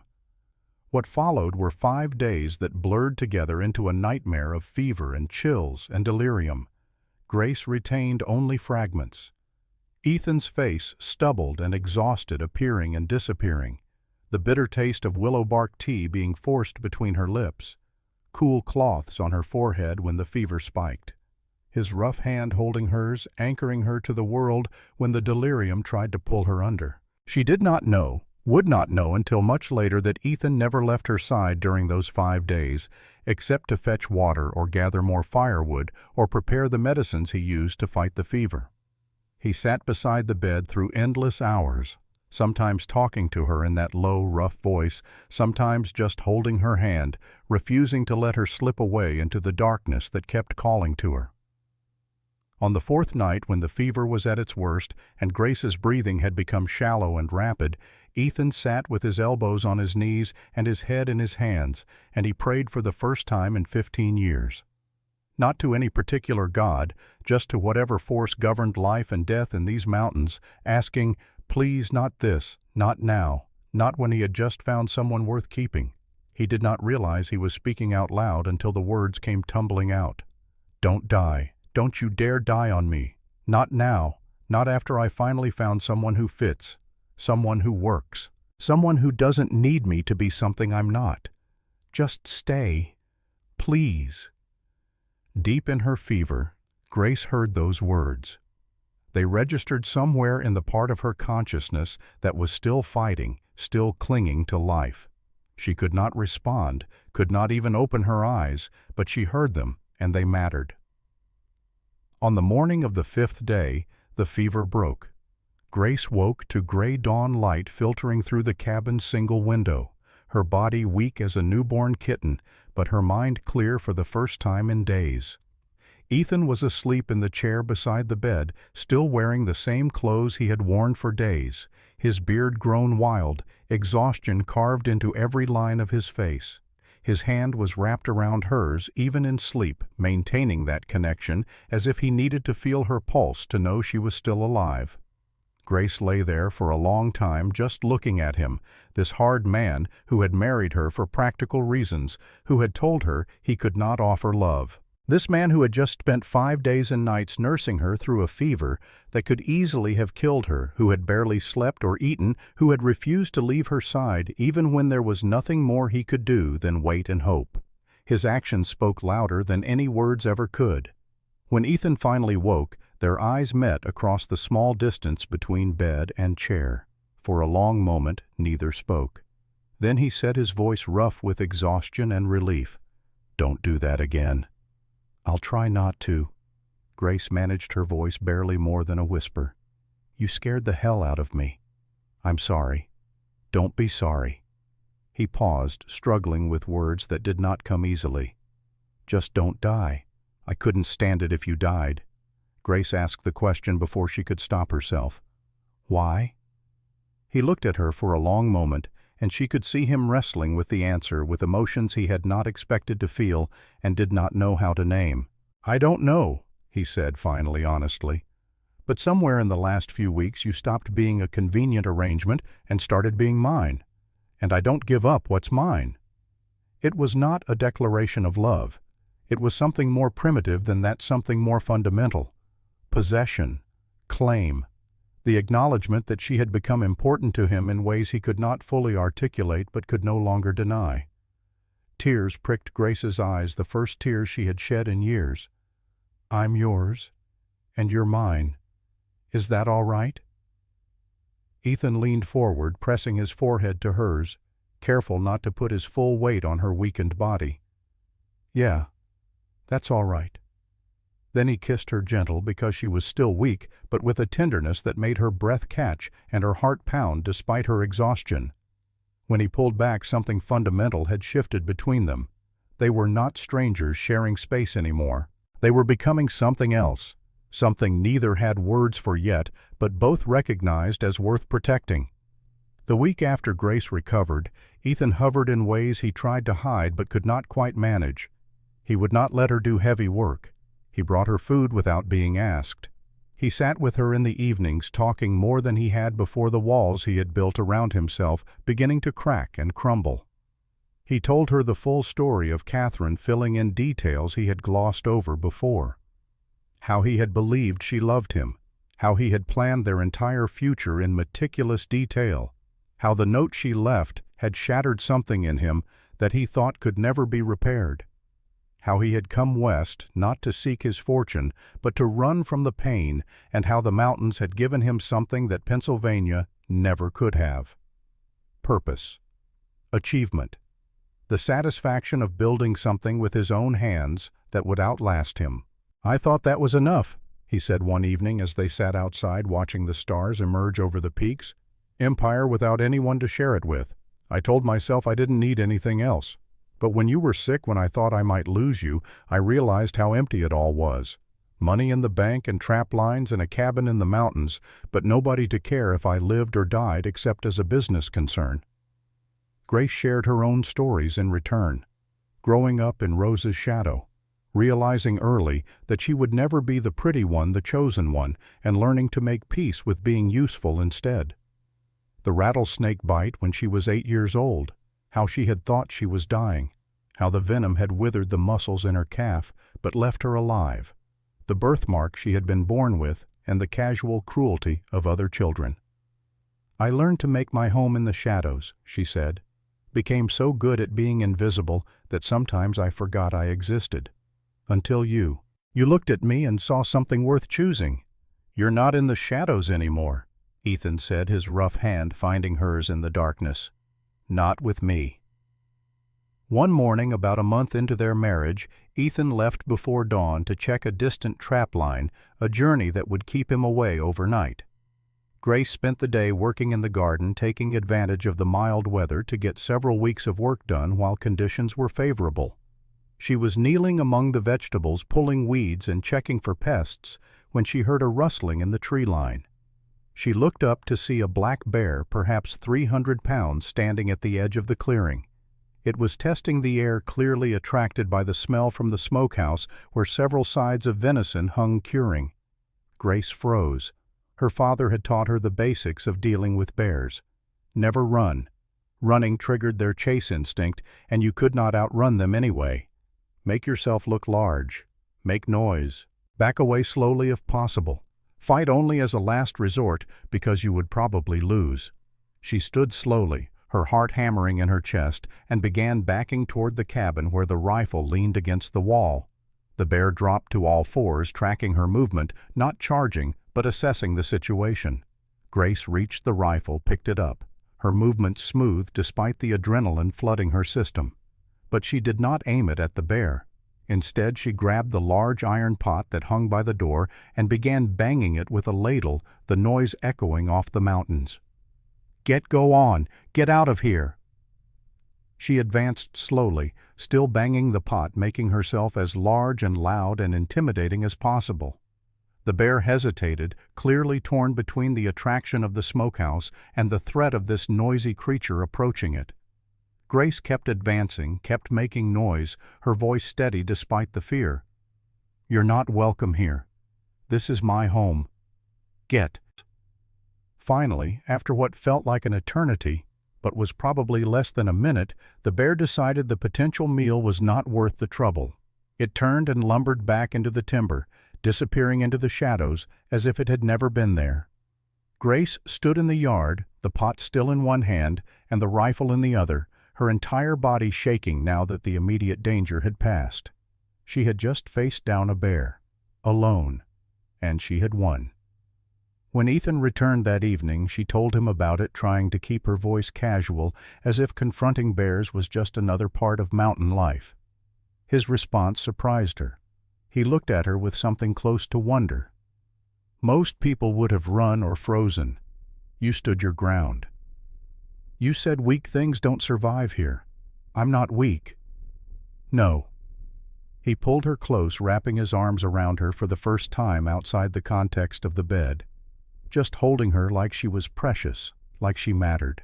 "You're stronger than I gave you credit for, stronger than most men I know." That night, he held her close in the bed, not sexually but protectively, his body curved around hers as if he could shield her from every danger the mountains might offer. And Grace, for the first time in her life, felt truly safe. By autumn, they had found their rhythm, and it was a good one. Grace thrived in the high country in ways that surprised them both. She was tougher than she looked, more resilient than anyone had given her credit for. Her limp barely bothered her in the mountains, or perhaps she had simply stopped letting it define her capabilities. She learned to ride well, to shoot straight, to read weather patterns in the clouds and animal behavior in the tracks they left. The isolation that might have driven some women mad gave her peace. There were no comparisons up here, no Rose to measure herself against, no neighbors to judge her appearance or her worth. There was only the work and the mountains and Ethan, and that was enough. The small mountain community, scattered as it was across vast distances, accepted her quickly. Other trappers' wives, Shoshone women who had married white men, the handful of hardy souls who called this wilderness home. They recognized competence when they saw it, respected quiet strength. Grace was no longer the overlooked sister. She was Blackwood's woman, and that identity carried weight in a place where reputation mattered more than appearance. One evening in late September, when the aspens had turned gold and the air carried the first real bite of coming winter, they heard horses approaching. Ethan's hand went to his rifle automatically, then relaxed when he recognized the rider. "Just Red Cameron," he said. Red Cameron was a lean man in his early 30s with a laugh that could carry across ridges and a reputation for being reliable in a country where reliability could mean the difference between life and death. He rode into the clearing with his usual easy grace, but Grace's attention was immediately drawn to the figure riding behind him. Rose. Her sister sat awkwardly in the saddle, clearly uncomfortable on horseback, overdressed for the mountains, in a traveling outfit that would have been more appropriate in Denver. Her face was tight with exhaustion, and even from a distance Grace could see the desperation beneath the carefully maintained facade. "Found this lady at Fort Bridger," Red called out, helping Rose dismount with the kind of exaggerated care usually reserved for handling fine china. "Said she was your sister-in-law, Ethan. Figured I'd bring her up since I was heading this way anyhow. She's been staying at the McMurray place down valley. Thought you'd want to know she was in the territory." Rose's eyes swept across the scene before her. The rough cabin, the meadow. Grace in her worn work dress and practical moccasins, her hands stained from digging potatoes, her hair in a simple braid. No artifice, no pretense, just honest work, honestly done. When Rose smiled, it was sharp enough to draw blood. "My goodness, Grace, how very frontier you've become." Frontier hospitality was not optional, no matter how unwelcome the guest. Ethan's face had gone carefully neutral, but Grace could see the wariness in his eyes. They fed Rose venison stew, and cornbread gave her the bed while they took blankets by the fire. The cabin felt too small with Rose in it, her presence filling every corner with barely concealed contempt, and something darker that Grace recognized but did not want to name. Jealousy, regret, perhaps both. The next day was worse. Rose filled the small cabin with observations wrapped in honey, each one designed to wound. "You look so tired, Grace. All this work must be exhausting. Do you really do everything yourself? Surely Ethan could afford to hire help." "I simply couldn't live this way. So far from civilization, from society, from anything resembling culture. Don't you miss it? Don't you miss beauty?" Grace absorbed it all in silence, but she noticed that Ethan's face grew progressively harder, with each comment his jaw tightening in that way that suggested he was exercising considerable restraint. By the second evening, the tension in the cabin was thick enough to cut. They were preparing supper, Grace chopping vegetables, while Ethan cleaned a rifle that did not need cleaning when Rose made her move. "Mr. Blackwood," she said, her voice carrying that familiar poisonous sweetness, "I've been wanting to speak with you privately, about Grace's condition." Ethan's hands stilled on the rifle. "Anything you need to say, you can say in front of Grace." "It's rather delicate." Rose's smile had teeth now. "About her health, her ability to give you what a man needs from a wife." Grace's hands froze on the vegetables. She felt ice spreading through her chest. "What condition?" Ethan's voice was carefully neutral. Rose leaned forward, her eyes gleaming with malicious triumph. "Oh, hasn't she told you the rumors back home, about the fever she had as a child? They say it damaged her, left her barren, that she'll never be able to give you children. I thought you should know before you invested too much in this arrangement. After all, what good is a wife who can't provide you with heirs?" The silence that followed was absolute. Grace could hear her own heartbeat, could hear the wind moving in the pines outside, could hear the world continuing despite the fact that her own world had just cracked down the middle. This was it, the moment Ethan would realize his mistake, that he had married damaged goods. That practical did not matter if she could not give him the most basic thing a frontier marriage was supposed to provide, sons to inherit the empire he had built, a legacy to outlast his own life. Ethan set down the rifle with deliberate care. He stood slowly, his movements controlled and precise, and looked at Rose with eyes colder than any mountain winter. "Get out." Rose blinked, her triumphant smile faltering. "I beg your pardon." "You heard me. Get your things. Red's leaving at first light. You go with him, and don't come back." Rose's face went white, then flushed an ugly red. "But I was only trying to help. Surely you deserve to know the truth about what kind of wife you've married."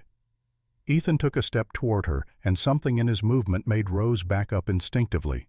There was no violence in his posture, but there was an absolute certainty, a finality that could not be argued with or negotiated away.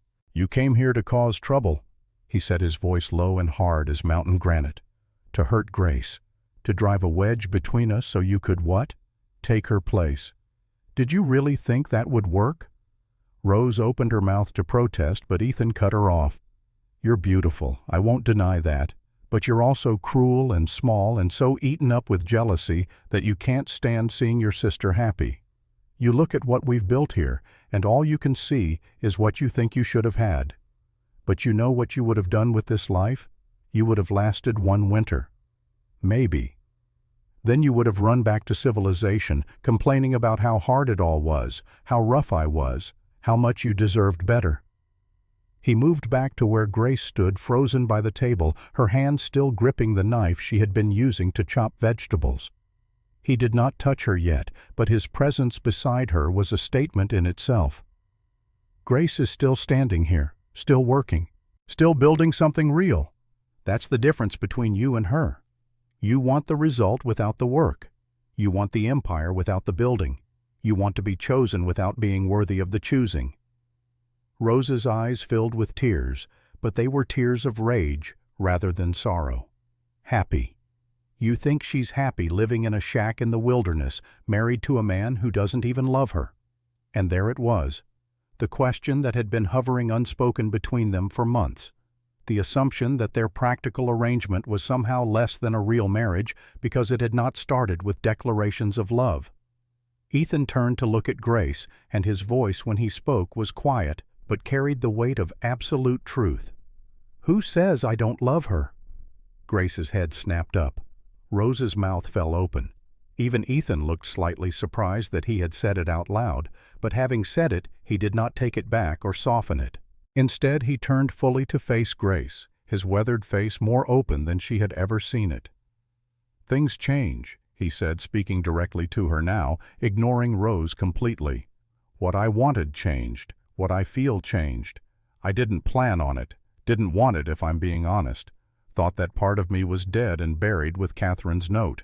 But somewhere between that first day when I saw you stacking wood and now you stopped being a convenient arrangement and started being necessary. His voice roughened with emotion he was no longer trying to hide. You think I don't love you? I can't breathe right when you're not in the room. I wake up in the night just to make sure you're still there beside me.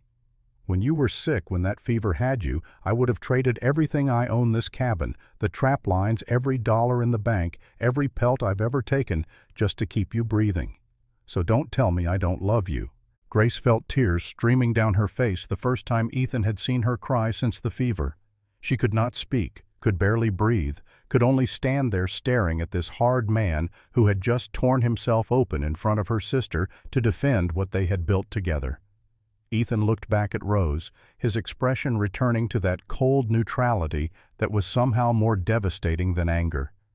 I don't care if Grace can't have children. We'll make do. We'll be enough for each other. But I do care that she thought I wouldn't want her if she couldn't. That's on you, Rose. On you and your mother and everyone else who made her feel like her only value was in what she could give to others instead of who she was. He moved to Grace, then his rough hands cupping her face with surprising gentleness, tilting her head up so she had to meet his eyes. You're not invisible. You're not second choice. You're everything I didn't know I needed, everything I didn't know I was looking for when I rode down to that trading post. You understand me? Grace managed to nod, though she still could not find words. He kissed her then, fierce and claiming, in front of Rose, in front of God and the mountains and the whole wide world. When he pulled back, he kept his eyes locked on Grace's face, speaking only to her. You're mine, and I'm yours, and that's all that matters. The rest is just noise. Only then did he turn back to Rose, his voice flat and final. Leave, now. Red will be here at first light tomorrow. Be ready. Rose stood there for another moment, her face working through a complicated series of emotions. Shock, fury, and perhaps buried deep beneath the other feelings, something that might have been recognition of her own culpability in how this had all turned out. She had come here expecting to expose Grace's inadequacy. Instead, she had witnessed something she had never experienced herself and probably never would. A man choosing his wife fully and completely, not for what she could give him, but for who she was. Without another word, Rose gathered what remained of her dignity and retreated to the corner of the cabin where her traveling bag sat. The silence that followed was heavy, but not uncomfortable. Ethan returned to the rifle he had been cleaning, his movements methodical and calm. Grace went back to preparing supper, though her hands were shaking so badly she had to set down the knife twice. They did not speak for the rest of the evening. Rose sat in the corner, her presence a dark cloud they both pointedly ignored. When supper was ready, they ate in near silence. When darkness fell, Ethan and Grace took their blankets outside and made a camp under the stars, leaving Rose the cabin. They lay side by side in their bedrolls, close enough to touch but not quite touching, looking up at the vast sweep of stars overhead. The creek sang its eternal song. An owl called from the dark timber. The mountains stood sentinel around them, indifferent and eternal. "Did you mean it?" Grace asked finally, her voice barely more than a whisper. "What you said? Every word?" "When did you know?" Ethan was quiet for a long moment, and when he spoke his voice carried the rough honesty that had become the foundation of everything between them. "Truthfully, that first day. When I saw you working, thinking ahead, not complaining or looking for sympathy. Something in me just knew, but I didn't let myself feel it until you were sick. Until I sat there for 5 days watching you fight that fever and realized that if you died, everything I'd built would mean nothing. The cabin would just be wood and stone. The trap lines would just be work. None of it would matter without you there to share it with." Grace turned her head to look at him, this hard man who had just spoken words more tender than any poetry. "I love you too," she said. "I think I have since that day by the creek when you told me the truth about what you could and couldn't offer. Nobody ever did that before. Nobody ever respected me enough to be that honest." Ethan rolled to face her, his hand finding hers in the darkness between their bedrolls. "I can't promise it'll always be easy. This life we're building. It's hard, and it's going to stay hard. But I can promise you'll never be alone in it. I can promise you'll always matter. That's worth something, isn't it?" "That's worth everything," Grace said. He kissed her then, and this kiss was different from all the ones before. This was not formal or tentative or even fierce. This was tender, deep, full of promise and possibility. When he pulled back, his hand stayed cupped against her cheek. "Come here," he said softly, and she did, leaving her bedroll to join him in his arms coming around her as the mountain night settled over them like a blanket. That night under the stars they became husband and wife, in truth not just in name or legal contract, but in the complete joining of two people who had chosen each other fully and without reservation. It was not the passionate urgency of young love, but something deeper and more lasting. The kind of intimacy built on trust and respect and honest recognition of each other's worth. When Grace woke the next morning wrapped in Ethan's arms with the dawn breaking pink and gold over the eastern peaks, she felt something she had never felt in all her 26 years. Complete, whole, chosen not despite her flaws, but including them as part of the full picture of who she was. They heard Red Cameron's horse before they saw him, giving them time to dress and make themselves presentable. By the time he rode into the clearing, they were standing together in front of the cabin, a united front, while Rose emerged with her traveling bag, looking pale and exhausted. Red helped her mount with his usual courtesy, but even his easy humor was muted this morning. He could sense the tension, could tell that something significant had shifted in the night. He nodded to Ethan, and Grace touched his hat brim in farewell and led Rose's horse down the trail toward the valley. They never saw Rose again. Years later, they would hear through the mountain grapevine that she had married a wealthy merchant in Denver, a man 20 years her senior, who gave her the fine house and fine clothes and social position she had always craved. The reports suggested she was comfortable, but not happy, that she moved through her privileged life with a kind of empty grace, like a beautiful ship sailing on a windless sea. But that was years in the future. On this morning, Ethan and Grace simply stood and watched until the riders disappeared around the bend in the trail, and then they turned back to their cabin and their life and the work that was always waiting. The winter that followed was the hardest in a decade. The snow came early and stayed late, piling up against the cabin walls until the drifts reached halfway up the door. There were weeks when they could not leave the cabin at all, when the world contracted to the space of those 14 by 16 feet, and the only sounds were the howl of wind and the crackle of the fire. But the cabin was warm, and their supplies held out, and they had each other, and that made all the difference.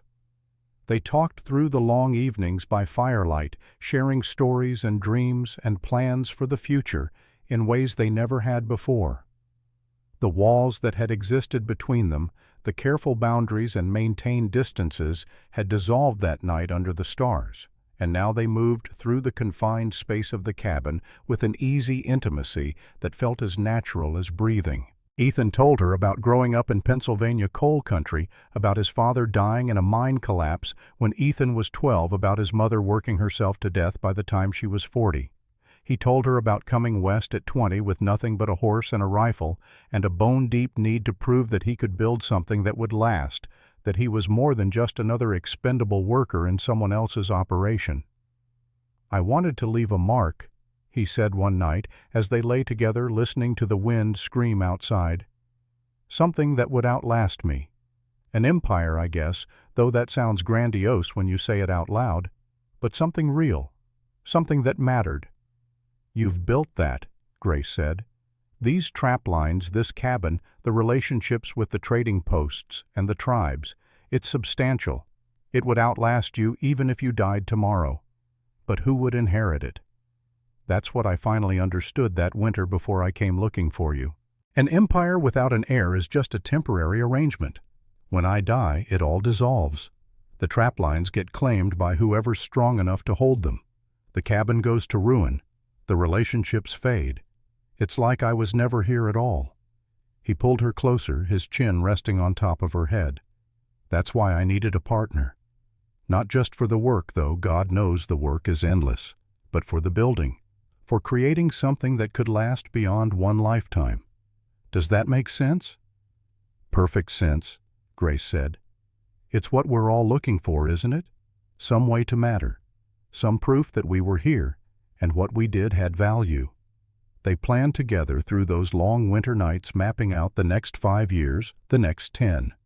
Where to expand the trap lines, how to diversify beyond furs to other trading opportunities, whether to build a small trading post of their own down in the valley where the wagon routes were starting to shift back through, what to plant in the expanded garden come spring, how to improve the cabin, add those extra rooms they would need if their partnership bore fruit in the form of children. It was during one of those planning sessions in early January that the worst blizzard of the season hit. They had known it was coming.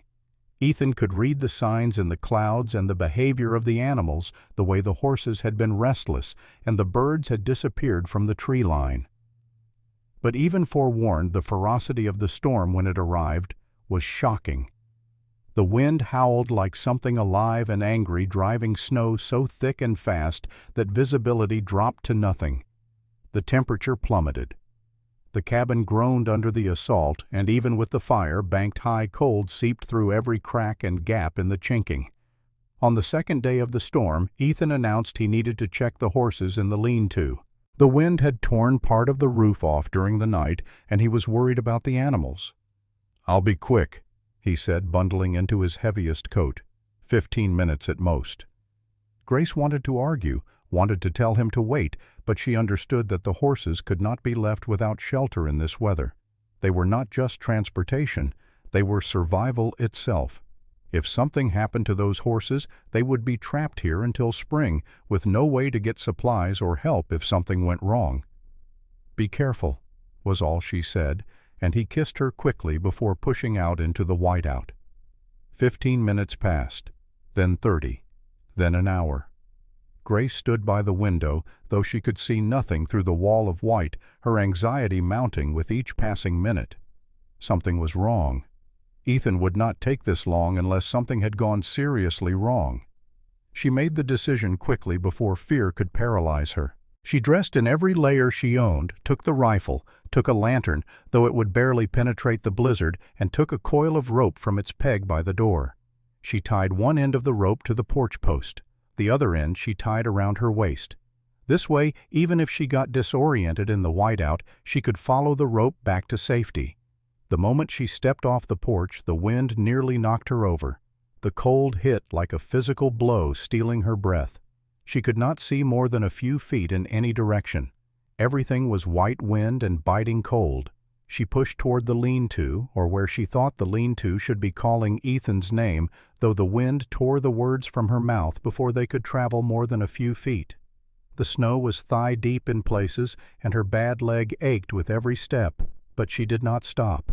She nearly missed him. He was 20 yards from the lean-to, half buried in a drift, and she only saw him because of his dark coat against the white.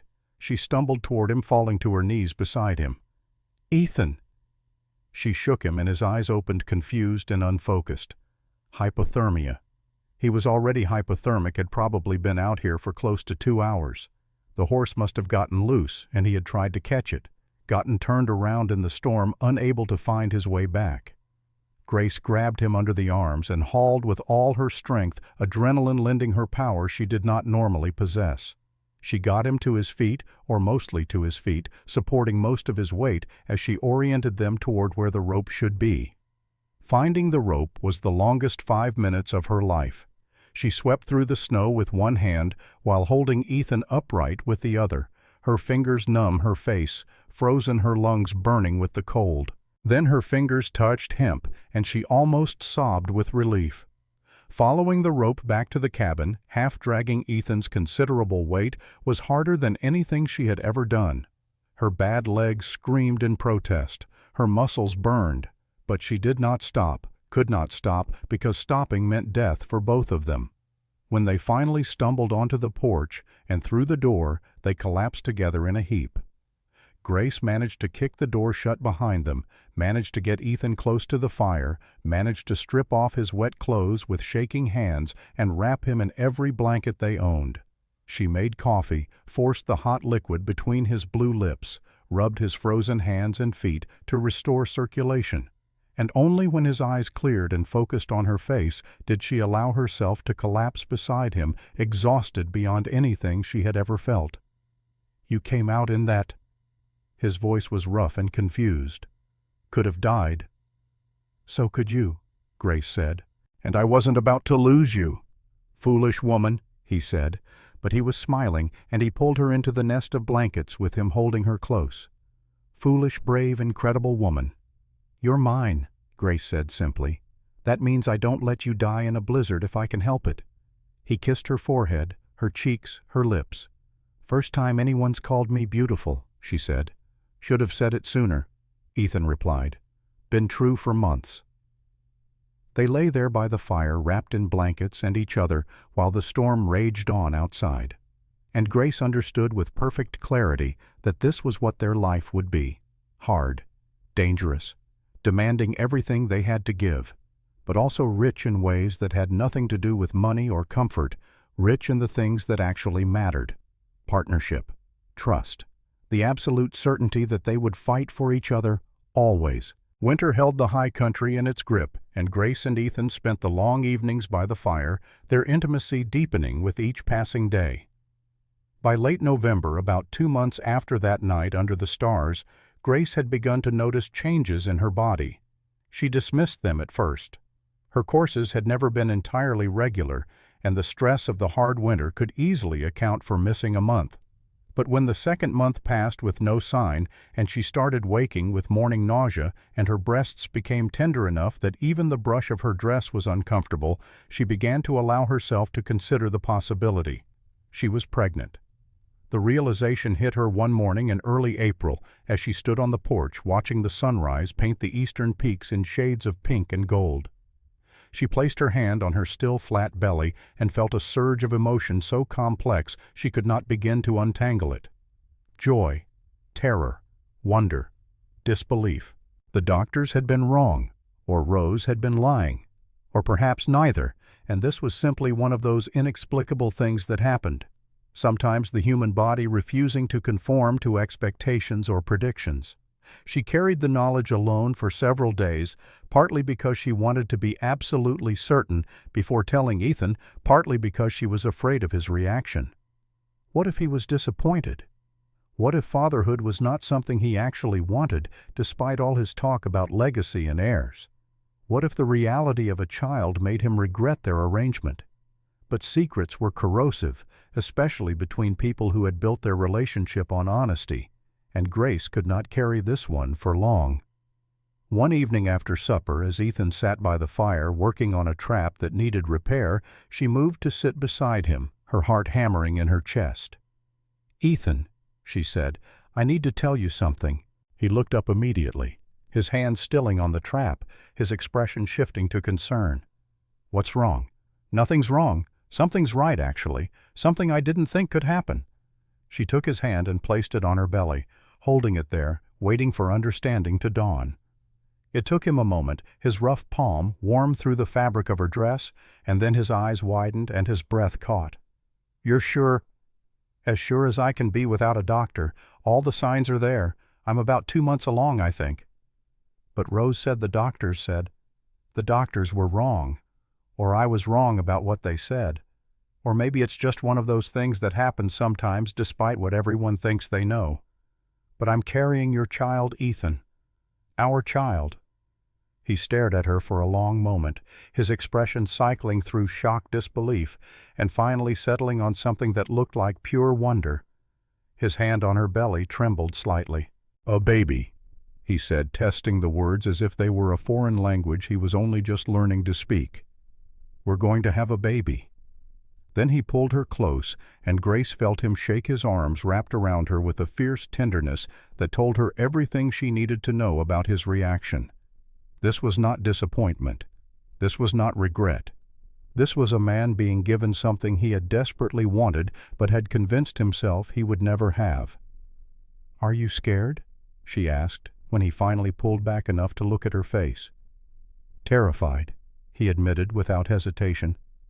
"I don't know the first thing about being a father. My own father died when I was 12, and I can barely remember what he was like. What if I'm no good at it? What if I make all the wrong choices?" "We'll figure it out together," Grace said.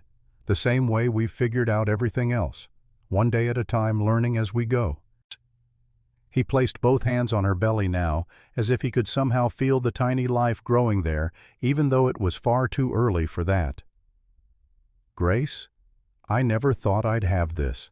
A family. A real family, not just an empire to pass on, but actual children to raise and teach and watch grow. You've given me everything. Everything I didn't know I needed, everything I thought I'd lost the right to have." "We gave each other everything," Grace corrected gently. "That's what partnership means." That night they lay awake long after the fire had burned down to coals, talking about the future in concrete terms now. Names for the baby, though they agreed it was too early to settle on anything final. How to prepare the cabin for a child. Whether they would need to find a midwife, or if Grace's knowledge of healing and Ethan's steady hands would be enough when the time came. What kind of parents they wanted to be, what values they wanted to pass on. "I want to teach them the truth," Ethan said. "Ethan, that life is hard and you survive it by being tougher than the hardness, but also that hard doesn't mean mean. You can be strong and still be kind, practical and still be loving. That's what you've taught me. And I want to teach them that being useful is good, but it's not the same as being valued," Grace said. "That their worth isn't measured by what they can do for others, but by who they are in themselves. That being chosen matters more than being perfect." The pregnancy progressed through winter and into spring and summer without major complications. Grace continued to work, though Ethan watched her like a hawk and would not let her lift anything heavy or take any unnecessary risks. He brought her whatever she needed, adjusted his trapline schedule to stay closer to the cabin, made plans to bring Beth McMurray up from the valley when Grace's time came. By autumn, Grace's belly had swelled to the point where her movements were awkward and her balance uncertain. By October, she could no longer see her feet, but she felt strong, felt healthy, felt ready for whatever came next. The baby came on a cold morning in early November, just as the first serious snow of the season was beginning to fall. The labor started in the night, a tightening across Grace's belly that woke her from sleep and had her gasping with the unexpected intensity.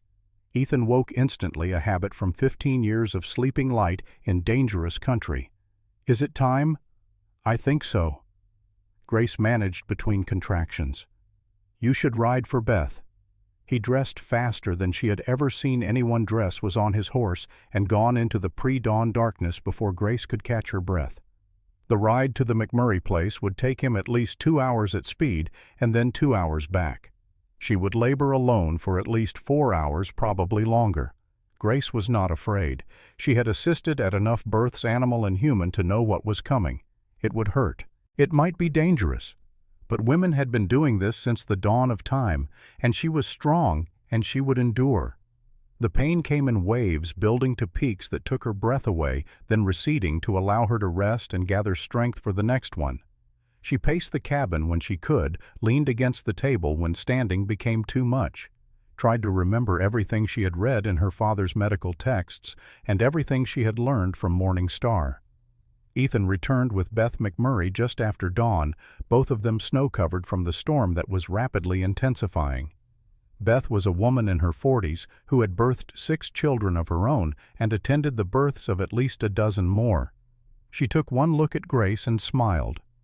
"You're doing fine, honey. Better than fine.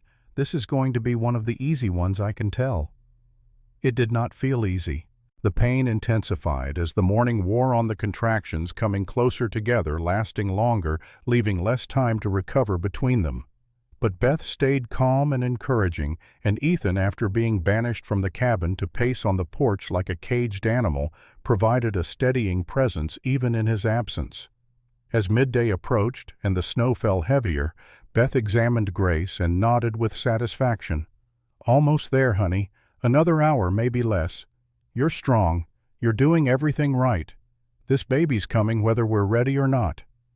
The final stage came in a rush of pain and pressure, and overwhelming sensation that Grace could never have adequately described to someone who had not experienced it. There was a moment when she was certain she could not do this, could not possibly endure another second, and then Beth was urging her to push, and her body was responding without conscious thought.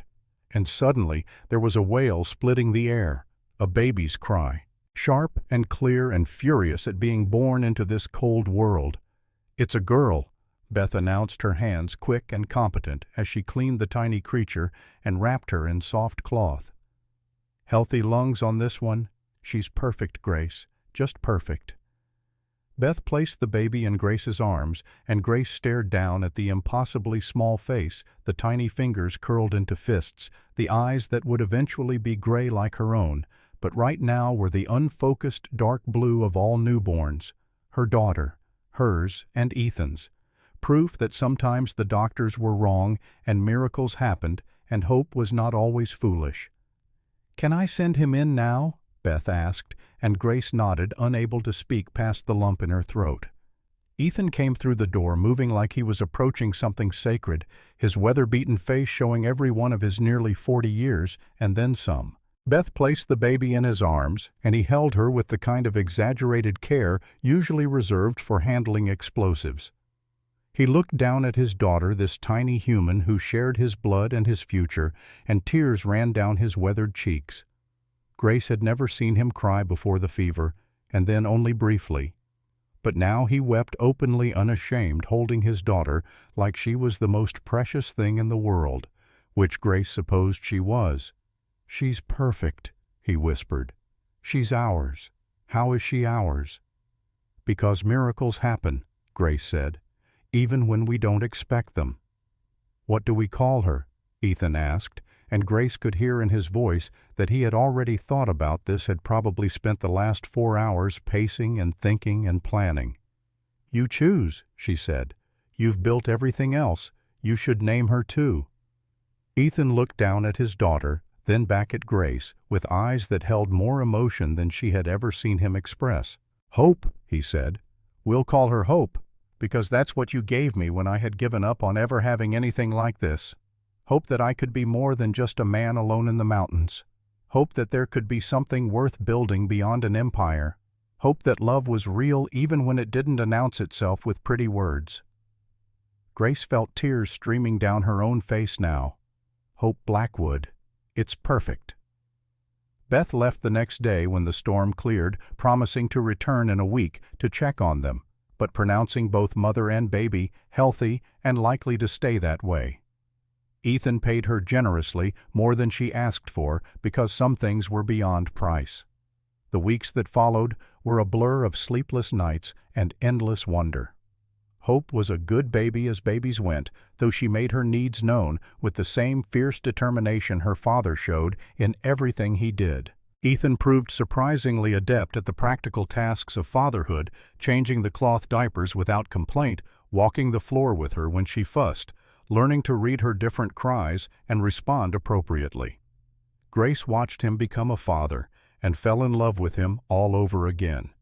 Deeper this time, rooted in the recognition of what kind of man he truly was beneath all the rough edges and carefully maintained walls. He was gentle. He was patient. He talked to Hope like she could understand him, explaining the world to her in his rough voice, making promises about what he would teach her when she was old enough to learn. The winter passed, and spring came again, and Hope grew from a tiny newborn to a chubby baby with her father's dark hair and her mother's gray eyes. They fell into new rhythms, reorganized their lives around this small person who had become the center of their world. More children followed in the years after Hope. Daniel, born 2 years later with his father's serious expression and his mother's quiet intensity. Emma, 2 years after Daniel, a sunny child who laughed more than she cried. And finally Thomas, born when Grace was 33 and Ethan was 46, their surprise blessing the child they had not planned but welcomed with the same joy as all the others. The cabin expanded to accommodate the growing family.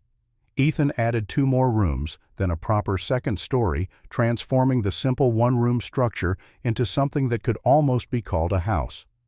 The trapline operation expanded as well. They opened a small trading post down in the valley, taking advantage of the shifting wagon routes. Ethan trained younger trappers, building relationships that ensured his knowledge would be passed on even as his own trips into the high country became less frequent. They prospered not in the way of great wealth or social prominence, but in the quiet way of people who work hard and build wisely and do not quit when things get difficult. The mountains were generous to those who respected them and brutal to those who did not, and Ethan and Grace had learned that lesson well. 7 years after that November morning when Hope was born on an autumn afternoon warm enough to work outside but cool enough to hint at the coming winter, Red Cameron rode into the clearing with mail from Fort Bridger. Hope, now 7 years old, was helping her mother tend the expanded herb garden. Daniel, 5, was learning to set traps under his father's patient instruction. Emma, 3, was collecting pine cones with the intense focus only small children can muster. Baby Thomas, 6 months old, slept in a cradle on the porch. Red handed over the bundle of letters and news sheets, accepted coffee and conversation, and rode off again with a wave and a promise to return before the snow closed the high passes for the winter. Among the letters was one from Margaret Hartwell, the first communication they had received from her in almost 2 years. Grace opened it while Ethan watched both of them, curious about what could have prompted the widow to write after so long. The news was simple.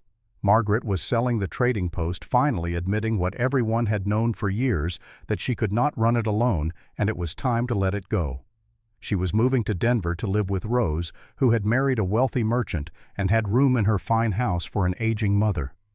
Grace read that part twice, then looked up at Ethan. "Do you want to go back?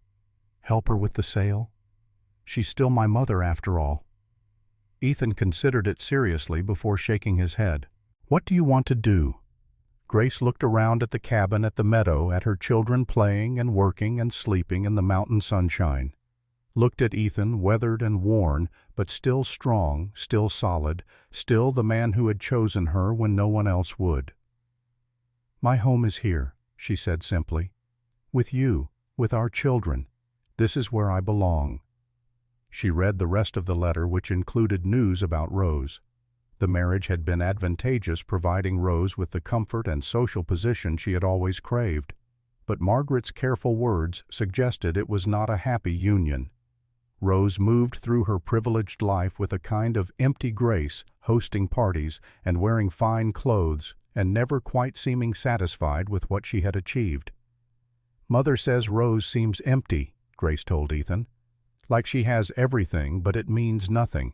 Ethan looked at their children, at the home they had built, at Grace herself, with her work-roughened hands and sun-weathered face, and eyes that shone with genuine contentment. "I'd rather have meaning than everything." "We have both," Grace said, moving to stand beside him, his arm coming around her shoulders in the easy gesture of long familiarity. "We have meaning, and we have everything that actually matters." That evening, after the children were in bed and the cabin was quiet except for the crackle of the fire, Grace found the old note Ethan had given her that day by the creek so many years ago.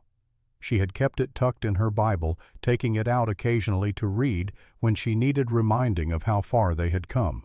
His rough handwriting still spoke across the years. "Your absence bothers me more than your presence should.